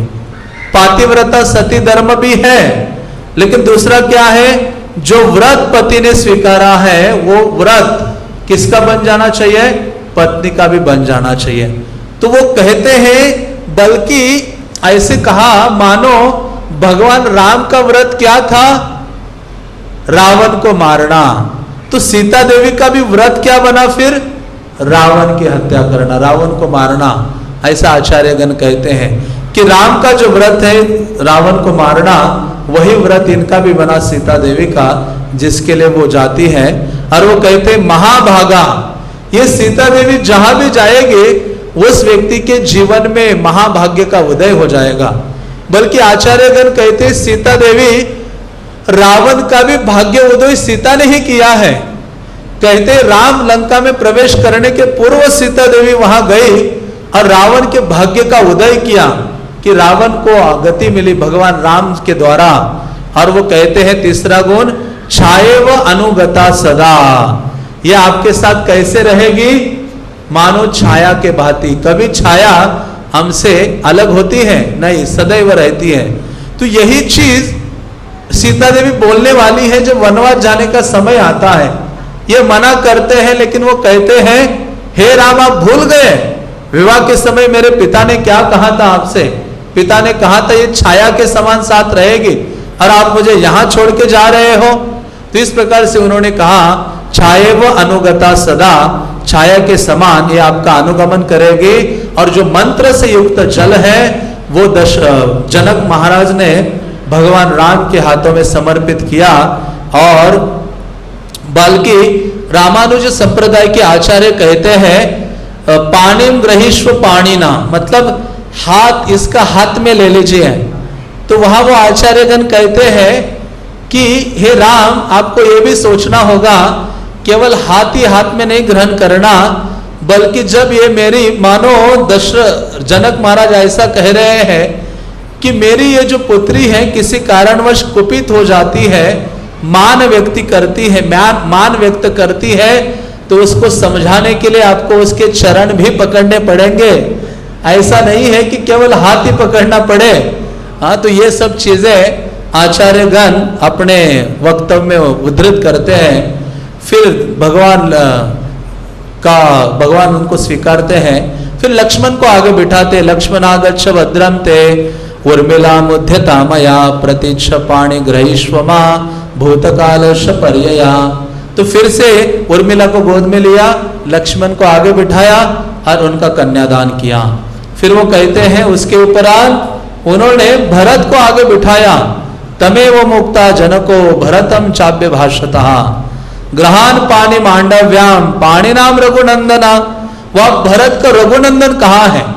ऐसे नहीं है कि राम ही रघुनंदन है, ये चारों ही रघुनंदन है, लेकिन राम के लिए सर्वाधिक रघुनंदन शब्द का इस्तेमाल होता है। उनको अधिकतर रघुनंदन कह के संबोधित किया जाता है। तो भरत ने किसको स्वीकार किया? मांडवी को स्वीकार किया। शत्रुघ्नम चापि धर्मात्मा अब्रवी मिथिलेश्वर श्रुत कीर्ति महाबाहो पाणि ग्रहीष्व पाणिना। फिर जनक महाराज ने इनको लिया श्रुत कीर्ति, और फिर शत्रुघ्न का विवाह उनको प्रदान किया श्रुत कीर्ति। तो इन चारों को अभी ये कर्म हो गए, कन्यादान हो गया, उसके बाद होम आदि हुआ, और फिर वैवाहिक कर्म जो है वो हुए। फिर फेरे लगाए जाते हैं। अभी हमें तो लगता है 7 फेरे होते, कितने फेरे होते हैं? 7 फेरे। लेकिन मुझे लग रहा है कि ये फिल्म जगत ने, सारे जगत को 7 फेरे दिया है, लेकिन शास्त्र विधि क्या है? 4 फेरों की है, ऐसे आचार्यगण कहते हैं। 4 फेरे होने चाहिए। हाँ, तो क्यों होने चाहिए? वेद कहता है, वो कहते कि 3 फेरे तो दुल्हन आगे होने चाहिए, और जो चौथा फेरा होता है उसमें आगे कौन निकलता है? कौन निकलता है? दूल्हा निकलता है, वर है वो आगे जाता है। तो कहते हैं क्योंकि दुल्हन 3 फेरे आगे इसलिए लेती है, अग्नि को और सबको साक्ष्य रखते हुए कि मैं, बल्कि ये सारे फेरे लेते हैं मिलकर, तो वो इसलिए लेते हैं कि हम क्या करेंगे? धर्म से धर्म अर्थ काम मोक्ष की प्राप्ति करेंगे। और इनमें से 3 फेरे ये स्त्री आगे होती हैं, जिसमें धर्म अर्थ और काम, ये 3 चीजों में स्त्री क्या होती है, आगे होती है या आगे होनी चाहिए। और फिर क्योंकि धर्म का अनुष्ठान स्त्री के द्वारा होता है, इसलिए उसको धर्म पत्नी कहा जाता है। और व्यक्ति धन कमाता है और यदि स्त्री नहीं है घर में तो धन की रक्षा नहीं होगी। तो सब लोग अब जब अपना क्या कहते हैं सैलरी लेके आते हैं तो किसको देते हैं घर में जाके, स्त्री को ही देते हैं ना। गर्व से फूलता है, स्त्री के हाथ में जब धन देता है व्यक्ति को गर्व से फूल उठता है। हाँ, मानो क्या उसने विजय प्राप्त कर ली है। तो इस प्रकार से कहते हैं धर्म तो है ही उस स्त्री के पास जो धर्म अनुगामिनी है, और अर्थ भी, क्योंकि अर्थ का रक्षा स्त्री से होता है, और काम भी है, काम उपभोग के लिए उपयुक्त है स्त्री, इसलिए काम की भी प्राधान्यता है। लेकिन जब मोक्ष की बात आती है तो पुरुष क्या करता है, उससे आगे निकल जाता है। और शास्त्र कहते हैं मोक्ष के लिए जो चौथा पुरुषार्थ है वो पुरुष के लिए है। उसके लिए उसको क्या करना चाहिए, सर्वम त्यक्त्वाम हरि भजेत, सारी चीजों को त्याग कर किसका भजन करने के लिए तत्पर होना चाहिए, हरि का भजन। इसलिए 50 साल हो जाती है आयु तो क्या करता है व्यक्ति, वनम रजेत, प्रहलाद महाराज कहता है। बल्कि जब आप काउंट करते हैं, इंग्लिश में तो वो उपयुक्त नहीं होता, 50 के बाद क्या आता है, 51 आता है ना, जिसमें 1 लिखा हुआ है कि 50 के बाद कहाँ जाना चाहिए आपको, वन में जाना चाहिए, मोक्ष के लिए कामना करो, निकलो बाहर। हाँ, तो फिर ये सब चलता रहा, फिर बाकी सब चीजें हुई धीरे धीरे। और मिथिला में, बल्कि अलग स्थानों में वर्णन आता है कि मिथिला की ये विधि है, जब वहाँ जो दूल्हा है वो अपने ससुराली रहता है अधिकतर ज्यादा समय के लिए। आज भी शायद मैं सुना कि 15 दिन के लिए दूल्हे को उधर ही रखते शादी के बाद। कहते ससुराल का सुख स्वर्ग सुख के समान होता है।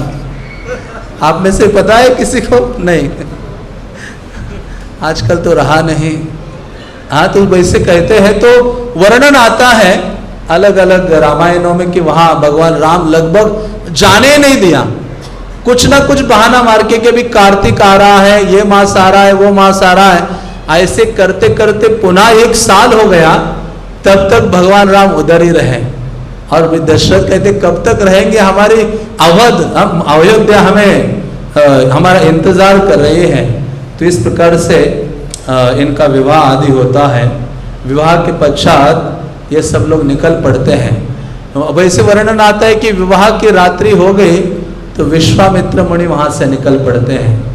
बल्कि रामचरितमानस में वर्णन आता है कि विश्वामित्र मुनि अयोध्या तक आए थे, लेकिन वाल्मीकि रामायण में वर्णन आता है कि उन्होंने कहा भी मेरी सेवा संपन्न हो गई, सेवा जितनी मेरे लिए थी उतनी सेवा मैंने उचित रूप से पार कर दी है।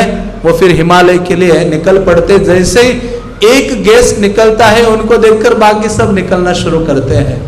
तो ऐसे उनका विवाह हुआ तो जाने की तैयारी हो गई। सब लोग अयोध्या के लिए चल पड़ते हैं। चलते चलते रास्ते में देखते हैं कि पवन जो वायु है तेज बह रहा था, आंधी आ रही थी और बहुत भयावह वातावरण हो गया था। सब जगह धूल उड़ रही थी और जो प्राणी है तितर बितर हो रहे थे, इनकी सेना भी इधर उधर जा रही थी। सूर्य का तेज मलिन हो रहा था। और तो इन्होंने पूछा वशिष्ठ को कि क्या हो रहा है। दशरथ महाराज कहते हैं अयोध्या के नजदीक आ गए, मानो गोरखपुर के पास आ गए ये लोग। और जहां आ गए तो वहां देखा कि ऐसी स्थिति हुई है। तो वशिष्ठ को पूछते कि क्या हो गया है। तो वशिष्ठ कहते हैं कि डरने की बात नहीं है। जो परशुराम है वो कंधे में परशु रख के, जिन्होंने 21 बार पृथ्वी को क्षत्रियों से विहीन कर दिया था, जिनकी लाल जटाएं हैं, आंखें क्रोध से भरी हैं और सारे जगत को भयभीत करने वाले हैं, ऐसे उनको देखा सामने आते हुए परशुराम को। तो ये लोग मानो डर गए। दशरथ तो वैसे ही डरते थे उनसे, क्योंकि एक क्षत्रिय थे और क्षत्रियों को मारने के लिए इन्होंने मानो मिशन छेड़ा हो। हाँ, मिशन, क्षत्रियों को मार डालो, कोई राजा नहीं चाहिए। तो ऐसे ये जो परशुराम है, जिन्होंने सर्व काश्यपः प्रजा, मतलब पूरे पृथ्वी को जीत लिया, और उन्होंने क्या कर दिया था, पूरी पृथ्वी ब्राह्मण को दान कर दी थी, कश्यप मुनि को। फिर ब्राह्मण का स्वभाव क्या है, उसको ये सारी चीजों का लेन देना नहीं है। ब्राह्मण अपने पास चीजें नहीं रखता, वो क्या करता है, दूसरों को देता रहता है। अल्प संचय, मतलब वो संचय नहीं करता है। तो ऐसे उन्होंने, कश्यप मुनि ने पृथ्वी तो दे दी थी, तो ऐसे इनको देखा सामने, तो इनकी मुलाकात हुई। दशरथ महाराज उनकी पूजा करने के लिए पाद्य अर्घ्य आचमनीय सब कुछ लेके, मधुपर्क लेके तैयार हो गए। वो डरे हुए थे बेचारे, दशरथ डरे हुए थे, और भगवान राम वहां खड़े हो गए थे। तो वर्णन आता है कि गोरखपुर में दोहरी घाट है, हाँ, वहां ये दोनों का मिलन हुआ था, दो हरि। ये उस घाट का नाम दोहरी घाट क्यों पड़ा, क्योंकि जहां दो हरि मिले थे, इसलिए उसका नाम दोहरी घाट है। तो ये परशुराम भी हरि है, और दूसरे हमारे राम भी क्या है, श्री हरि है। क्योंकि अभी राम को श्री राम नहीं कहा जाता था पहले, तब तक वो राम थे। मिथिला में उन्होंने जब भगवान सीता देवी का वरण किया, सीता को स्वीकार किया, तब से राम क्या बने, भगवान श्री राम के। तो ऐसे श्री राम बने। अभी श्री राम वास्तव में अभी वो शोभायमान हो गए थे, इसलिए तो कहा कि भगवान राम की पहले शोभा इतनी नहीं थी। शोभा, क्योंकि आप याद होगा, हमने वो चर्चा की थी, जो वाल्मीकि ऋषि ने जो पहला श्लोक जो उनके मुख से निकला था, मां निशा, तो उस श्लोक में उन्होंने कहा था कि हे भगवान, मां निषादः, कि जो लक्ष्मी के द्वारा सुशोभित होते हैं, ऐसे भगवान आपकी जो कीर्ति है वो क्या होगी, सारे जगत में शाश्वती समा, शाश्वत रूप से फैलेगी, शाश्वत रूप से रहेगी। तो ऐसे राम अभी वास्तव में शोभायमान हो रहे थे। जब ये परशुराम आए तो भगवान राम बहुत विनम्र थे, जिन्होंने, राम ने उनको प्रणाम किया। और इतना, बल्कि ये परशुराम बहुत कठोर थे, उन्होंने ये व्यवहार आदि को देखा नहीं। उन्होंने देखा नहीं कि वो कहते हैं तुम कितना भी विनम्रता दिखाओ, मुझे कुछ फर्क नहीं पड़ने वाला, मैं क्षमा नहीं करूंगा, मैं युद्ध करूंगा। हाँ, वो कहते हैं मैंने पृथ्वी का दान किया था, इंद्रियों को जीता था, वन में तपस्या की थी, और मैंने किसी को प्रणाम नहीं किया है। तो ऐसे बहुत चीजें परशुराम बोलने लगे। हाँ, परशुराम ने भी, बल्कि भगवान राम उनको विनम्रता से प्रणाम कर रहे थे, तो भगवान राम कहते मैंने आपको डर के प्रणाम नहीं किया है। हाँ, और यह नहीं कि आप मेरी निंदा करो, भगवान राम भी कुछ कम नहीं थे अभी। हाँ, उन्होंने कहा ऐसे नहीं कि आपको लग रहा है कि मैं आपको डर रहा हूं। हाँ, परशुराम कहते हैं कि मेरी शक्ति का आपको पता नहीं है, मैंने सहस्र बाहु को मारा था, 21 बार पृथ्वी को क्षत्रियों से विहीन किया था, और हमारे पितरों का तर्पण करने के लिए मानो राजाओं को शव, राजाओं के जो शव है उसका सोपान मीन सीढ़ियां बना के मेरे पितरगण स्वर्ग पहुंचे थे। मतलब कितने राजाओं को मारा होगा, सोचो, यहां से स्वर्ग तक सीढ़ी बनाई थी केवल राजाओं के डेड बॉडी से, शवों से। कहते ऐसे भार्गव राम हूं और मुझे नहीं जानते, और मुझे समझ में नहीं आता तुम राम नाम लेके जन्मे कैसे। उनको बोला ओरिजिनल राम को, ये जो शक्तावेश अवतार ये जो परशुराम है, वो कहते तुम ऐसे जन्मे कैसे राम नाम लेकर। हाँ, कहते कि मैं क्षत्रिय नाम से तुम जन्मे हो, मैं मारने वाला हूं, तुम्हें कदापि नहीं छोड़ूंगा। हाँ, तो कहते मैं ये दशरथ को मारने आया था एक बार, लेकिन ये दशरथ स्त्रियों के पीछे जाके छुपा था, अपने रानियों का आश्रय लेके स्त्रियों के पीछे छिपा, इसलिए मैंने एक बार उसको छोड़ दिया है। लेकिन आज ये दशरथ नहीं बचने वाला मेरे हाथों से। वो दशरथ को तो पसीने पसीने आ गए, कहते अभी अभी विवाह करके आया हूं। और फिर दशरथ महाराज बहुत विनम्रता पूर्ण वचन बोलते हैं, उनकी प्रशंसा करते हैं। परशुराम को कहते हैं कि आप शिवजी भी आपके सामने टिक नहीं सकते, हे परशुराम, आपका इतना शौर्य और पराक्रम है। दशरथ महाराज ने अपना सर झुकाया, उनके सामने खड़े रह गए और वो कहते, परशुराम कहते, मैं कैसे सहन कर सकता हो, ये शिव जी का धनुष तोड़ा इस तुम्हारे बालक ने। हाँ, क्योंकि अभी अभी शिव धनुष तोड़ के आए थे। रामचरितमानस में ये वर्णन आता है कि जब धनुष तोड़ा तो परशुराम उधर ही आ गए सभा भवन में। वाल्मीकि रामायण में ऐसा वर्णन नहीं है। हाँ, तो वाल्मीकि रामायण में वर्णन आता है कि जब गोरखपुर के आसपास मिथिला से अयोध्या के लिए पहुंच रहे थे ये पूरे सीता आदि के साथ, तो उस समय मिले थे, तो उन्होंने कहा कि मैं कैसे सहन करूं। भगवान राम कहते, तो मैंने तो ऐसे खेल खेल में तोड़ा, मजाक मजाक में, मुझे पता ही नहीं चला कब टूट गया। कहते हैं मैं इक्ष्वाकु वंश का राजा हूं और मैं, मेरे भुजाओं का बल वास्तव में मैंने दिखाया है, आप नहीं जानते मेरे भुजाओं का बल। मैं युद्ध में कभी ब्राह्मणों को या पशुओं का वध नहीं करता, और ब्राह्मणों को वध नहीं करूंगा, आप तो ब्राह्मण हो, हाँ, आपका वध नहीं करूंगा, ये वाले राम कहते परशुराम को। वो कहते अच्छे बहुत बोलता है, लेकिन भगवान राम ऐसे विनम्र हो जाते हैं, कहते हैं परशुराम मेरा सर मैं नीचे कर रहा हूं, आपके हाथ में परशु है, आप क्या कीजिए, मेरा चाहे जो करिए। तो परशुराम कहते हैं तुम तो क्षत्रिय के भांति बहुत गर्व से बोल रहे हो, तो देखो 2 धनुषों का निर्माण किया था, एक तो ये विष्णु धनुष था और दूसरा ये शिव धनु था, जिसको तो तुमने तोड़ा, लेकिन जो विष्णु धनु है वो मेरे पास है, मेरे पिता जमदग्नि ने मुझे दिया था। और यदि तुम में बल है वो तो ठीक है, शिव धनुष तो ठीक है, लेकिन ये जो विष्णु धनु है उस पर प्रत्यंचा चढ़ाकर दिखाओ मुझे। तो ये कहते ठीक है, राम को भी क्रोध आ गया अभी कि दिखाओ आपका धनुष दिखाओ। जैसे धनुष निकाला, राम जी ने पकड़ा उस धनुष को, प्रत्यंचा चढ़ा ही बाण का संधान किया। जैसे बाण किया, कहते अभी तुम मेरे सामने हो परशुराम, हाँ, तुम्हारे पैर काट कर फेंक दूंगा, तुम्हारे गर्व को भंग कर दूंगा। अभी ये परशुराम को पसीने आ गए हैं, जितने गर्व के, इस चैप्टर का नाम ही है परशुराम के गर्व को क्या करना, भंग करना। तो ऐसे उनके गर्व को चूर चूर करने लगे, चूर कर दिया। भगवान अभी क्रोधित हो गए थे। परशुराम जो बहुत गर्व से बातें कर रहे थे, अभी बड़े क्या हो गए थे, विनम्र भावना उन्होंने धारण किए थे, और वो कह रहे थे मुझे क्षमा कीजिए, मेरी रक्षा कीजिए, मुझे तो महेंद्र पर्वत जाना है और मेरे पैर मत काटिए। क्योंकि पर्वत में चढ़ने के लिए क्या चाहिए, पैर चाहिए। तो परशुराम कहते हैं कि आप तो विष्णु हो, इसलिए मैं हार गया हूं, और हार जाना स्वाभाविक है आपके सामने। तो आपका जो बल है, हाँ, वो सब दिव्य है, तो मेरी रक्षा कीजिए, ऐसी स्तुति आदि उन्होंने की, और उन्होंने कहा मुझे क्षमा कीजिए, और फिर वहां से चले जाते। तो वो जो धनुष दिया था विष्णु धनु, वो उन्होंने वरुण को भगवान राम देते हैं, और फिर अयोध्या में प्रवेश करते हैं। तो अयोध्या में तो अभी उत्साह का वातावरण था।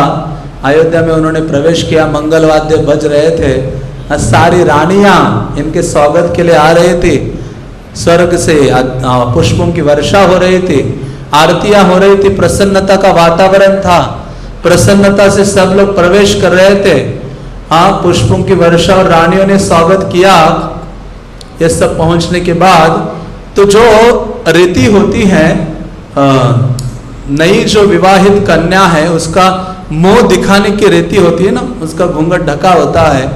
तो घर की जो स्त्री है, वो राम की जो माता है कौशल्या, वो रीति को संपादन करने वाले थे। तो और उस समय कुछ ना कुछ गिफ्ट देनी होती है। तो कौशल्या ने जब ये आई सीता देवी, तो इन्होंने पहले से ही मानो 9 लखा हार या सबसे सुंदर जो सुवर्ण हार है अपने पास ऐसे छुपा के रखा था। कह रहे थे जो ये वधू आएगी ना, उसको घर में प्रवेश करते में क्या करूंगी, ये दूंगी उसका मुख देखकर। और अभी ये जैसे ही माता सीता आई, जनक नंदनी, उसको ऐसे उसके वस्त्रों को ऐसे ऊपर किया मुख को देखने के लिए, तो देखा तो वो आश्चर्यचकित हो गई। वो कहने लगी ऐसा सौंदर्य त्रिभुवन में भी नहीं है।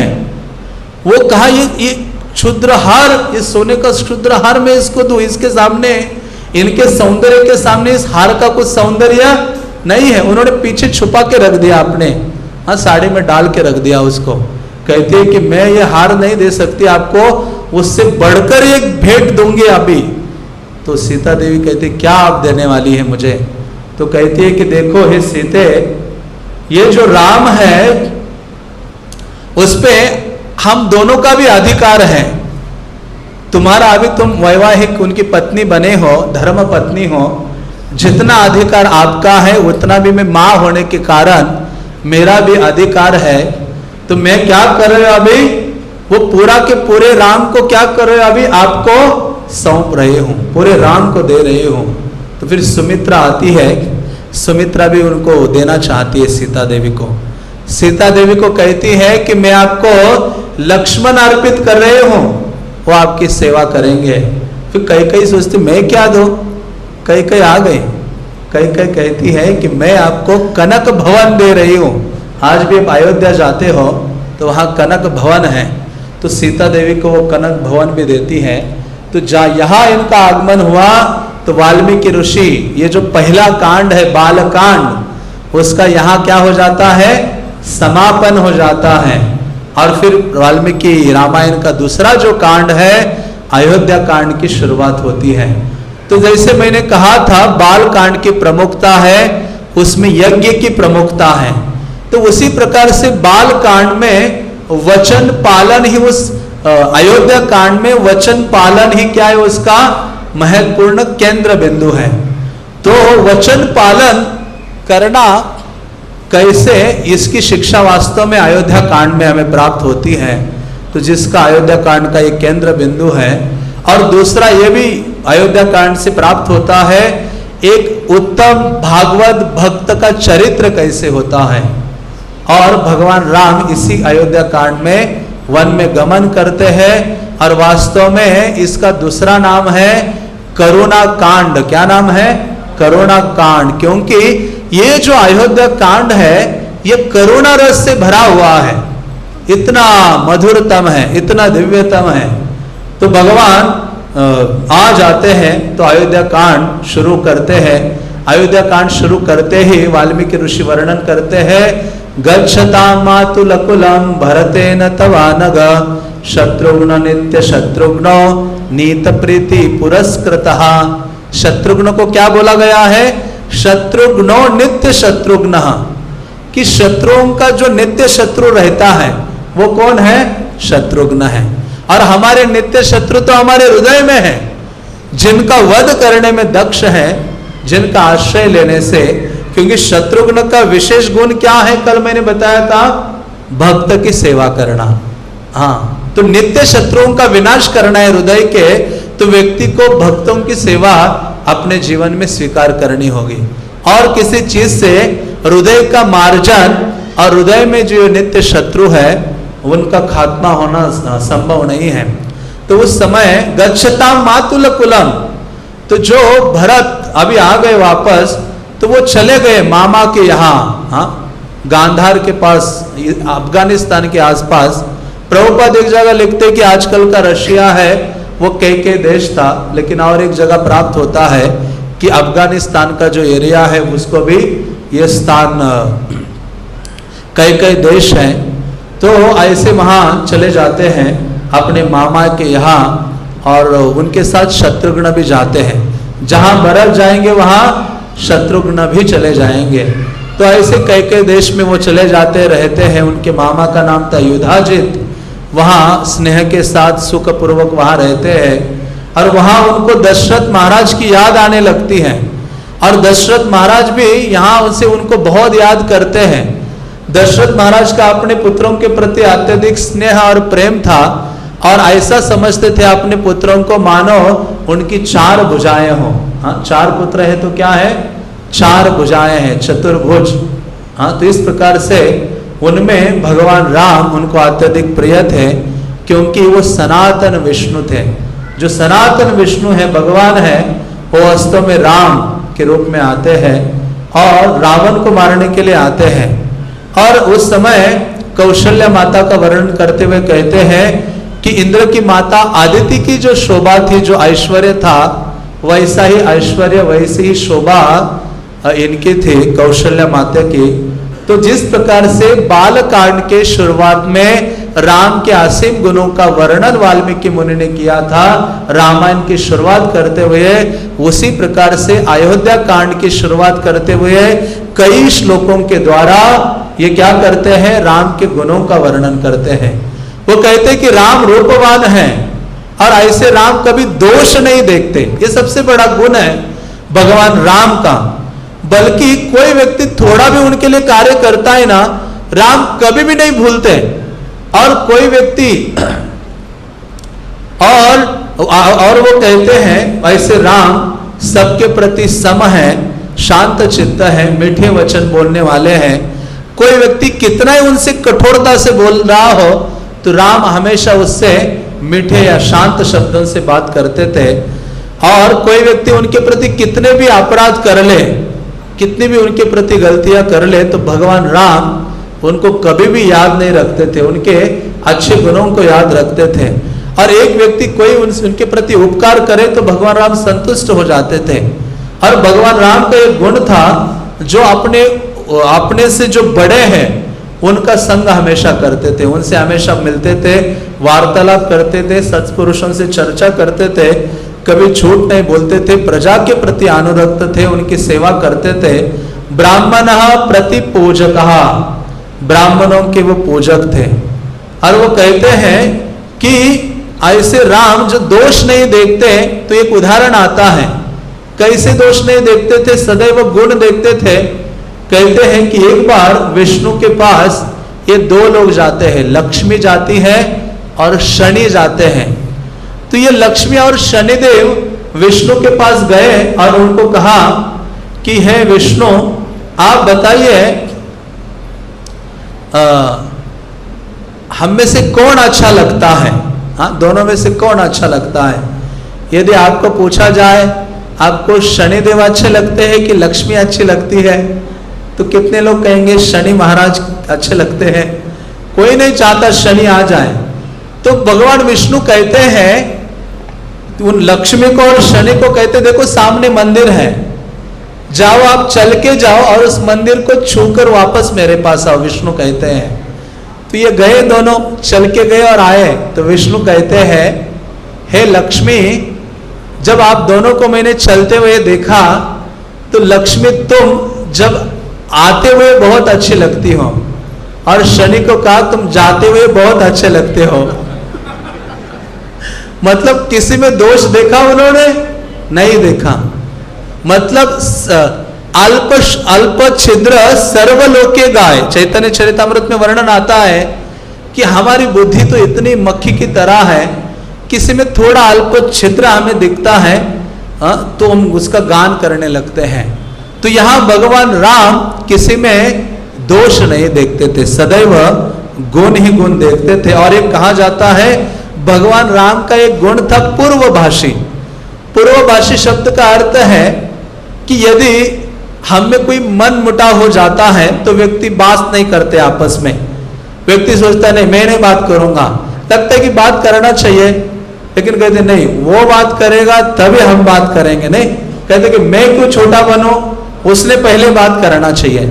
लेकिन भगवान राम का ऐसा स्वभाव है, वाल्मीकि मुनि कहते हैं कि वो छोटा बनने के लिए कभी सोचते नहीं है, वो पूर्वभाषी है। कुछ किसी के साथ हो जाता है, सबसे पहले विनम्रता का भाव धारण करते हैं और उसके पास जाते हैं और उनसे बात कर लेते हैं। तो इस प्रकार से वो स्थापित करते हैं कि जब ऐसे मन मुटाव में बात नहीं होती तो उससे अंतर बढ़ता है, और उससे क्या होती है, संबंधों में दूरी और कटुता बढ़ती जाती है। तो भगवान राम कभी भी नहीं चाहते कि संबंधों में दूरी हो और आपस में कटुता हो। तो इस प्रकार से भगवान राम के गुणों का वर्णन उन्होंने किया। और वो कहते हैं गुरुजनों के प्रति उनका दृढ़ भक्ति का भाव था, और वो धनुर्वेद आदि में निष्णात थे, सदाचार का पालन करने वाले थे, अजय पराक्रमी थे, पृथ्वी को अपना स्वामी बनने की कामना रखने वाले थे। तो ऐसे भगवान राम के सारे दिव्य गुणों को देखा और दशरथ महाराज के हृदय में एक विचार आया। क्योंकि एक दिन वर्णन आता है कि दशरथ महाराज अपना मुकुट को ठीक करने के लिए शीशे में देख रहे थे।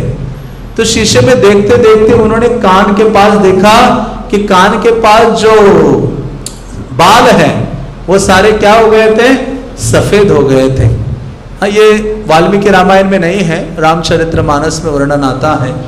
तो कहते कि इस प्रकार से जब उन्होंने देखा तो वो सोचने लगे कि ये जो कान है, अभी कुछ मेरे कान, ये जो बाल है कान में कुछ बोल रहे हैं, है ना। जैसे यहाँ बाल सफेद हो जाए तो मतलब इशारा दे रहे हैं कि आपका जाने का समय आ गया है, जाने की तैयारी करो।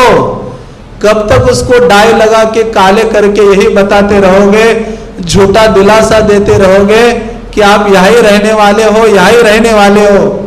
डाई करने से वो बोलना छोड़ेंगे नहीं, बीच बीच में वो सफेद होके फिर से आ जाते हैं, फिर से बोलते हैं अरे तुम्हें जाना है, तुम्हें जाना है। तो दशरथ महाराज कहते हैं अरे ये तो सही है कि अभी जाने का समय आ गया है, मुझे उचित कार्य करना चाहिए। इन सब गुणों को देखा और देखा कि सारी अयोध्या की प्रजा भगवान राम से प्रेम कर रही है और इन्होंने इच्छा व्यक्त की कि मेरे जीते जी ये राजा बन जाने चाहिए और मैं कब इनको अभिषिक्त होते हुए देखूंगा।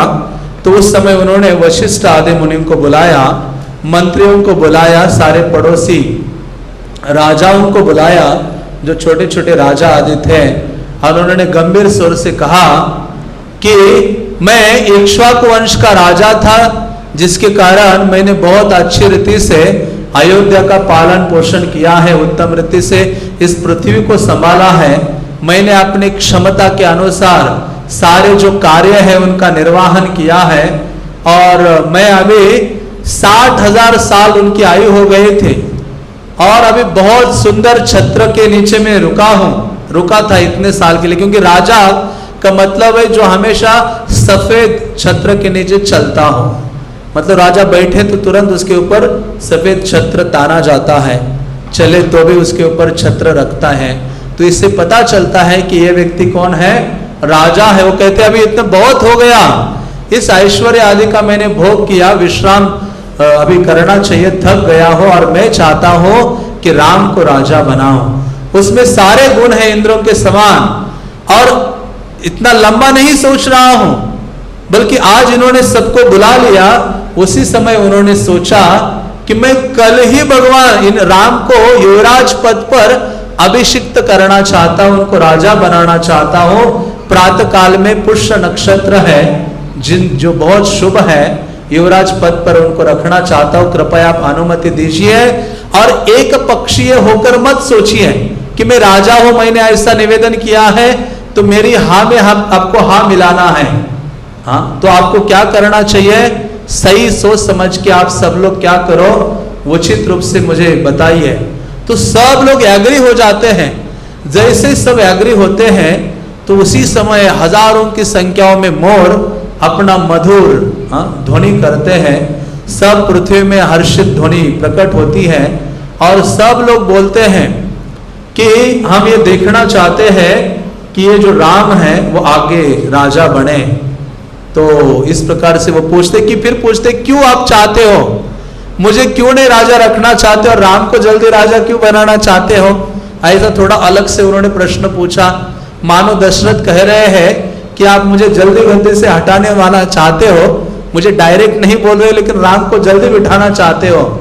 तो कहते हैं कि राम क्या है, बहुरूप कल्याण गुना, भगवान ये जो राम है सारे गुणों से संपन्न है। रामः सत्पुरुषो लोके सत्य सत्य परायणः साक्षात रामाद विनिवृत्तो धर्म चापि श्रेयसा।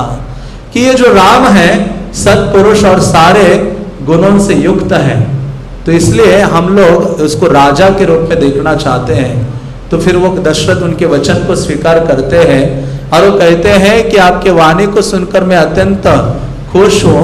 बल्कि इस सभा में उन्होंने 2 जगहों के राजाओं को आमंत्रित नहीं किया था। एक थे कैकेयी देश के राजा, कैकेयी के घर के जो परिवार के लोग हैं, और दूसरे हैं मिथिला नरेश महाराज जनक। बल्कि आमंत्रण देने में वो भूल गए। ऐसा वर्णन आता है कि देवताओं ने इनको भुला दिया। जब रानी कैकेयी का विवाह हो रहा था तो महाराज कैकेयी जो उनके पिता थे उन्होंने कहा था कि ये जो, क्योंकि इनको तो संतान हुई नहीं, कितनी शादियां हो गई थी दशरथ की, कोई संतान ही नहीं हुई थी, पुत्र नहीं हुआ था, तो उन्होंने वहां उनसे लिखवा के लिया था पत्र पर, ताल पत्र पर, जो भी मेरे कैकेयी मेरी जो पुत्री है उसका पुत्र होगा उसी को ही आपको राजा बनाना है। तो मानो देवतागण चाहते थे कि ये भूल ही जाए, गलती से वो लोग यहाँ आ जाए। हाँ, आते तो वो बोल सकते थे कि आपने तो लिख के दिया था भरत को राजा बना दो, तो पहले से ही कुछ चीजें हो सकती थी, इसलिए देवताओं ने उनको आमंत्रण देना भुला दिया। फिर दशरथ महाराज ने कहा सबको कि उनके पुरोहित आदि सबको कहा कि आप क्या करो, तैयारी करो इनको राजा बनने की। हाँ, तो सब लोग तत्पर हो जाते हैं और उनको देखना चाहते हैं। भगवान राम को बुलाते हैं, दशरथ उनको छाती से लगाते हैं, एकटक देखते रहते हैं और कहते हैं कि मैं अभी असमर्थ हो गया हूँ, मैं आपको राजा के रूप में देखना चाहता हूँ, और आप जाओ उपवास रखो और कुछ विधि विधानों का पालन करो, कल यज्ञ और ये सब अभिषेक आदि होने वाला है। तो राम चले जाते, तो फिर दशरथ महाराज उनको बुलाते हैं कुछ समय के पश्चात, और वो कहते हैं कि हे राम, मैं अभी बूढ़ा हो गया हूं, मैंने अपने जीवन में नाना प्रकार के भोगों को भोगा है, यज्ञ किया है, और जितने भी सब प्रकार के जो ऋण है उनको मैंने चुका दिया है, और मैंने प्रजा को भी सही रूप से पालन किया है, और मैं तुम्हें इस प्रजा का राजा के रूप में जल्दी देखना चाहता हूं, तुम्हें युवराज बनाऊंगा। लेकिन हे राम, आजकल मुझे बहुत बुरे बुरे सपने आ रहे हैं। मैं सपने में देख रहा हूं कि उल्कापात हो रहा है, बल्कि मुझे देखकर हमारे ज्योतिषी ने मुझे कहा था कि आपका जो जन्म नक्षत्र है उसको सूर्य, हाँ, जो मंगल और राहु ग्रह ने उसके ऊपर आक्रांत कर लिया है, और इससे आपके जीवन में आपत्ति आने वाली है, आपकी जल्दी मृत्यु होने वाली है। ऐसा जो अपने हृदय की स्थिति है भगवान राम को उन्होंने बताई और कहा, हे रघुनंदन, जब तक मेरे चित्त में मोह नहीं है, जब तक मेरे चित्त पर मोह छाया नहीं जाता, तब तक क्या करो, आपका जल्दी अभिषेक करा लो। कहते व्यक्ति बहुत कभी भी बदल सकता है अपने वचन से, क्योंकि मोह ऐसी चीज है जो निद्रा के समान है। आगे चलकर हम चर्चा करेंगे राम लक्ष्मण के निद्रा के बारे में कि कैसे कितनी प्रकार की निद्राएं होती हैं। तो वहां वो कहते हैं कि ये जो मोह है कभी भी आ सकता है मेरे हृदय में, और कभी भी मैं भ्रमित हो सकता हूं। तुम क्या करो, जल्दी जल्दी इस अभिषेक करवा डालो, राजा बन जाओ, और अपने इंद्रियों का संयम करो, और उपवास करके कुश के शयन पर शयन करो, और जब तक यह भरत नहीं है तब तक उचित है कि तुम अभिषेक कर लो। ऐसा दशरथ महाराज उन्हें कह रहे हैं। क्यों ऐसा कह रहे हैं? बल्कि वो कहते हैं कि कोई कितना ही धर्मपरायण व्यक्ति क्यों ना हो, फिर भी कभी कभी उस व्यक्ति का मन चंचल हो जाता है, और जब उसका चंचल होता है, वो कहते हैं सत्पुरुषों का मन भी कभी कभी परिस्थितिवश क्या हो जाता है, विचलित हो जाता है, चंचल हो जाता है। मैं भी भरत महान है, भरत आपकी सेवा में रत रहता है, लेकिन ये सत्य है, शास्त्र के वचन है कि चंचलता किसी में भी आ सकती है। तो आप क्या करो, जल्द ही अपना अभिषेक करा लो। तब राम वहां से चले जाते उनको मिलने के बाद, और वो सीता देवी को बताना चाहते हैं, तो अपने माता के पास जाते हैं, कौशल्या को बताते। पहले जाके कौशल्या माता को देखा जहां लक्ष्मण थे, सुमित्रा आदि थे, तो कौशल्या माता भगवान रंगनाथ की पूजा कर रहे थे, जो विभीषण के विग्रह हैं। बल्कि विभीषण के विग्रह हैं, बाद में भगवान ने उनको दिए थे। तो इक्ष्वाकु वंश में इनकी आराधना होती थी रंगनाथ की। तो ऐसे रंगनाथ की आराधना में वो मग्न थी। भगवान जाते हैं, उनको प्रणाम करते हैं और बताते हैं कि मुझे क्या करने वाले हैं महाराज दशरथ, युवराज पद पर अभिषिक्त कराने वाले हैं। तो आनंद के आंसू बहाती है कौशल्या, और वो कहते वत्स राम चिरंजीव हतास्ते परिपंथी नहा, हे कि राम आप क्या हो जाओ, चिरंजीव भव। तो फिर लक्ष्मण को वो कहते हैं, हाँ, कि हे लक्ष्मण तुम मेरे साथ रहना और क्या करना, सारे पृथ्वी का पालन करना।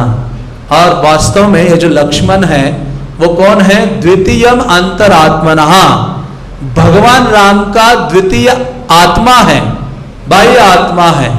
तो उन सब के बाद वो चले जाते हैं अपने महल में और दीक्षा लेने के लिए वशिष्ठ महाराज उनको विशेष दीक्षा प्रदान करने के लिए उनके महल में आते हैं, उनका बहुत विनम्र भावना से स्वागत करते हैं और भगवान राम का जो महल है वो आनंद से भर जाता है। तो उस समय सब अयोध्यावासी दूर दूर से लोग राम का अभिषेक देखने के लिए आते हैं, आने की तैयारियां करते हैं। अभी दूसरे दिन सुबह पुष्य नक्षत्र में मॉर्निंग आवर्स में सुबह के समय में ही अभिषेक होने वाला था। सारे राजमार्ग भर गए थे, लाखों की संख्या में जनमानस वहां एकत्रित हुआ था और मानो समुद्र जैसा गर्जन करता है उसी प्रकार का गर्जन सारे अयोध्या में आए हुए लोगों के मुखारविंद से निकल रहा था। सब जगह पताके लगाए गए थे, सड़कें सुगंधित जल से साफ की गए थे और सब लोग केवल एक ही कामना कर रहे थे, क्या कब सूर्योदय होगा। इतने लालायित हो गए थे भगवान राम को अभिषिक्त होते हुए देखने के लिए। तो फिर उस समय पुरोहित आते हैं और राम को कैसे कुशासन में सोना है, हाँ, ये बाकी सारी चीजें बताते हैं और फिर नगरवासी ये देखकर आनंदित हो जाते हैं कि हमारे जो राम है वो राजा बनेंगे। तो उस समय सब लोग आनंदित थे, सबके हृदय में राम के प्रति प्रेम की भावना थी। तो ये देवताओं को टेंशन हो गई। देवताओं ने कहा, अरे हमने तो इतनी प्रार्थना की थी कि भगवान राम आ जाए और आगे चलकर रावण का वध करे, ये यदि अभिषेक करके राजा बनेंगे तो अयोध्या में रहेंगे, तो इनको तो जल्दी बाहर जाना चाहिए। तो देवतागण सरस्वती को कहते हैं कि हे सरस्वती, तुम ऐसा व्यक्ति ढूंढो इस अयोध्या में जो व्यक्ति राम से प्रीति ना करता हो। हाँ, तो सरस्वती ने ढूंढ लिया। कौन, किसको ढूंढा सरस्वती ने? मंथरा। हाँ, मैंने शुरुआत में बोला था ये रामायण स्त्रियों के चरित्र से भरा हुआ है। कितने अलग अलग स्त्रियों का कार्यकलाप है जिनके द्वारा रामायण में अलग अलग मोड़ लेना होता है। तो ये मंथरा को देखा और बल्कि देखा कि सारे आनंदित हैं लेकिन एक खुश है। ऐसे होता है ना कभी कभी घर में किसी कार्य से सब खुश रहते लेकिन एक अपना मुंह सुखाया हुआ लटकाया हुआ घर में बैठा रहता है। तो पूरी अयोध्या नाच रही थी, गा रही थी, बच्चे सब वधुएं सज धज के आनंदित थे, पशु गा रहे थे, हाथी कूद रहे थे, यहाँ वहां दौड़ रहे थे। मुनिगण अपनी समाधि छोड़ के अयोध्या में आए थे। तो लेकिन यहाँ एक व्यक्ति ऐसा था वो आनंदित नहीं था। देवताओं ने कहा उनको पकड़ो, सरस्वती देवी ने उनको पकड़ा। उसी समय हाँ, ये जो कैकेयी की दासी हैं और ये ऐसी दासी है जिसका पता ही नहीं चला कि ये दासी आई कहां से। हाँ, पता चला बाद में कि वो आए थे इनके कैकेयी के मायके से लाए थे उस दासी को, लेकिन उसका घर, उसके रिलेटिव्स कुछ नहीं पता चला। तो भक्तगण कहते किसी को नौकर रखते हो तो उसका बायोडाटा रखना चाहिए, कुछ प्रॉब्लम हो तो आपको क्या करने के लिए, उसको कैच करने के लिए। बल्कि मंथरा और कैकेयी का संवाद है बहुत ही रोमांचकारी है और बहुत मूल्यवान शिक्षाओं से भरा है। तो समय तो बहुत तेजी से भाग रहा है, तो हम यहाँ विराम करते हैं।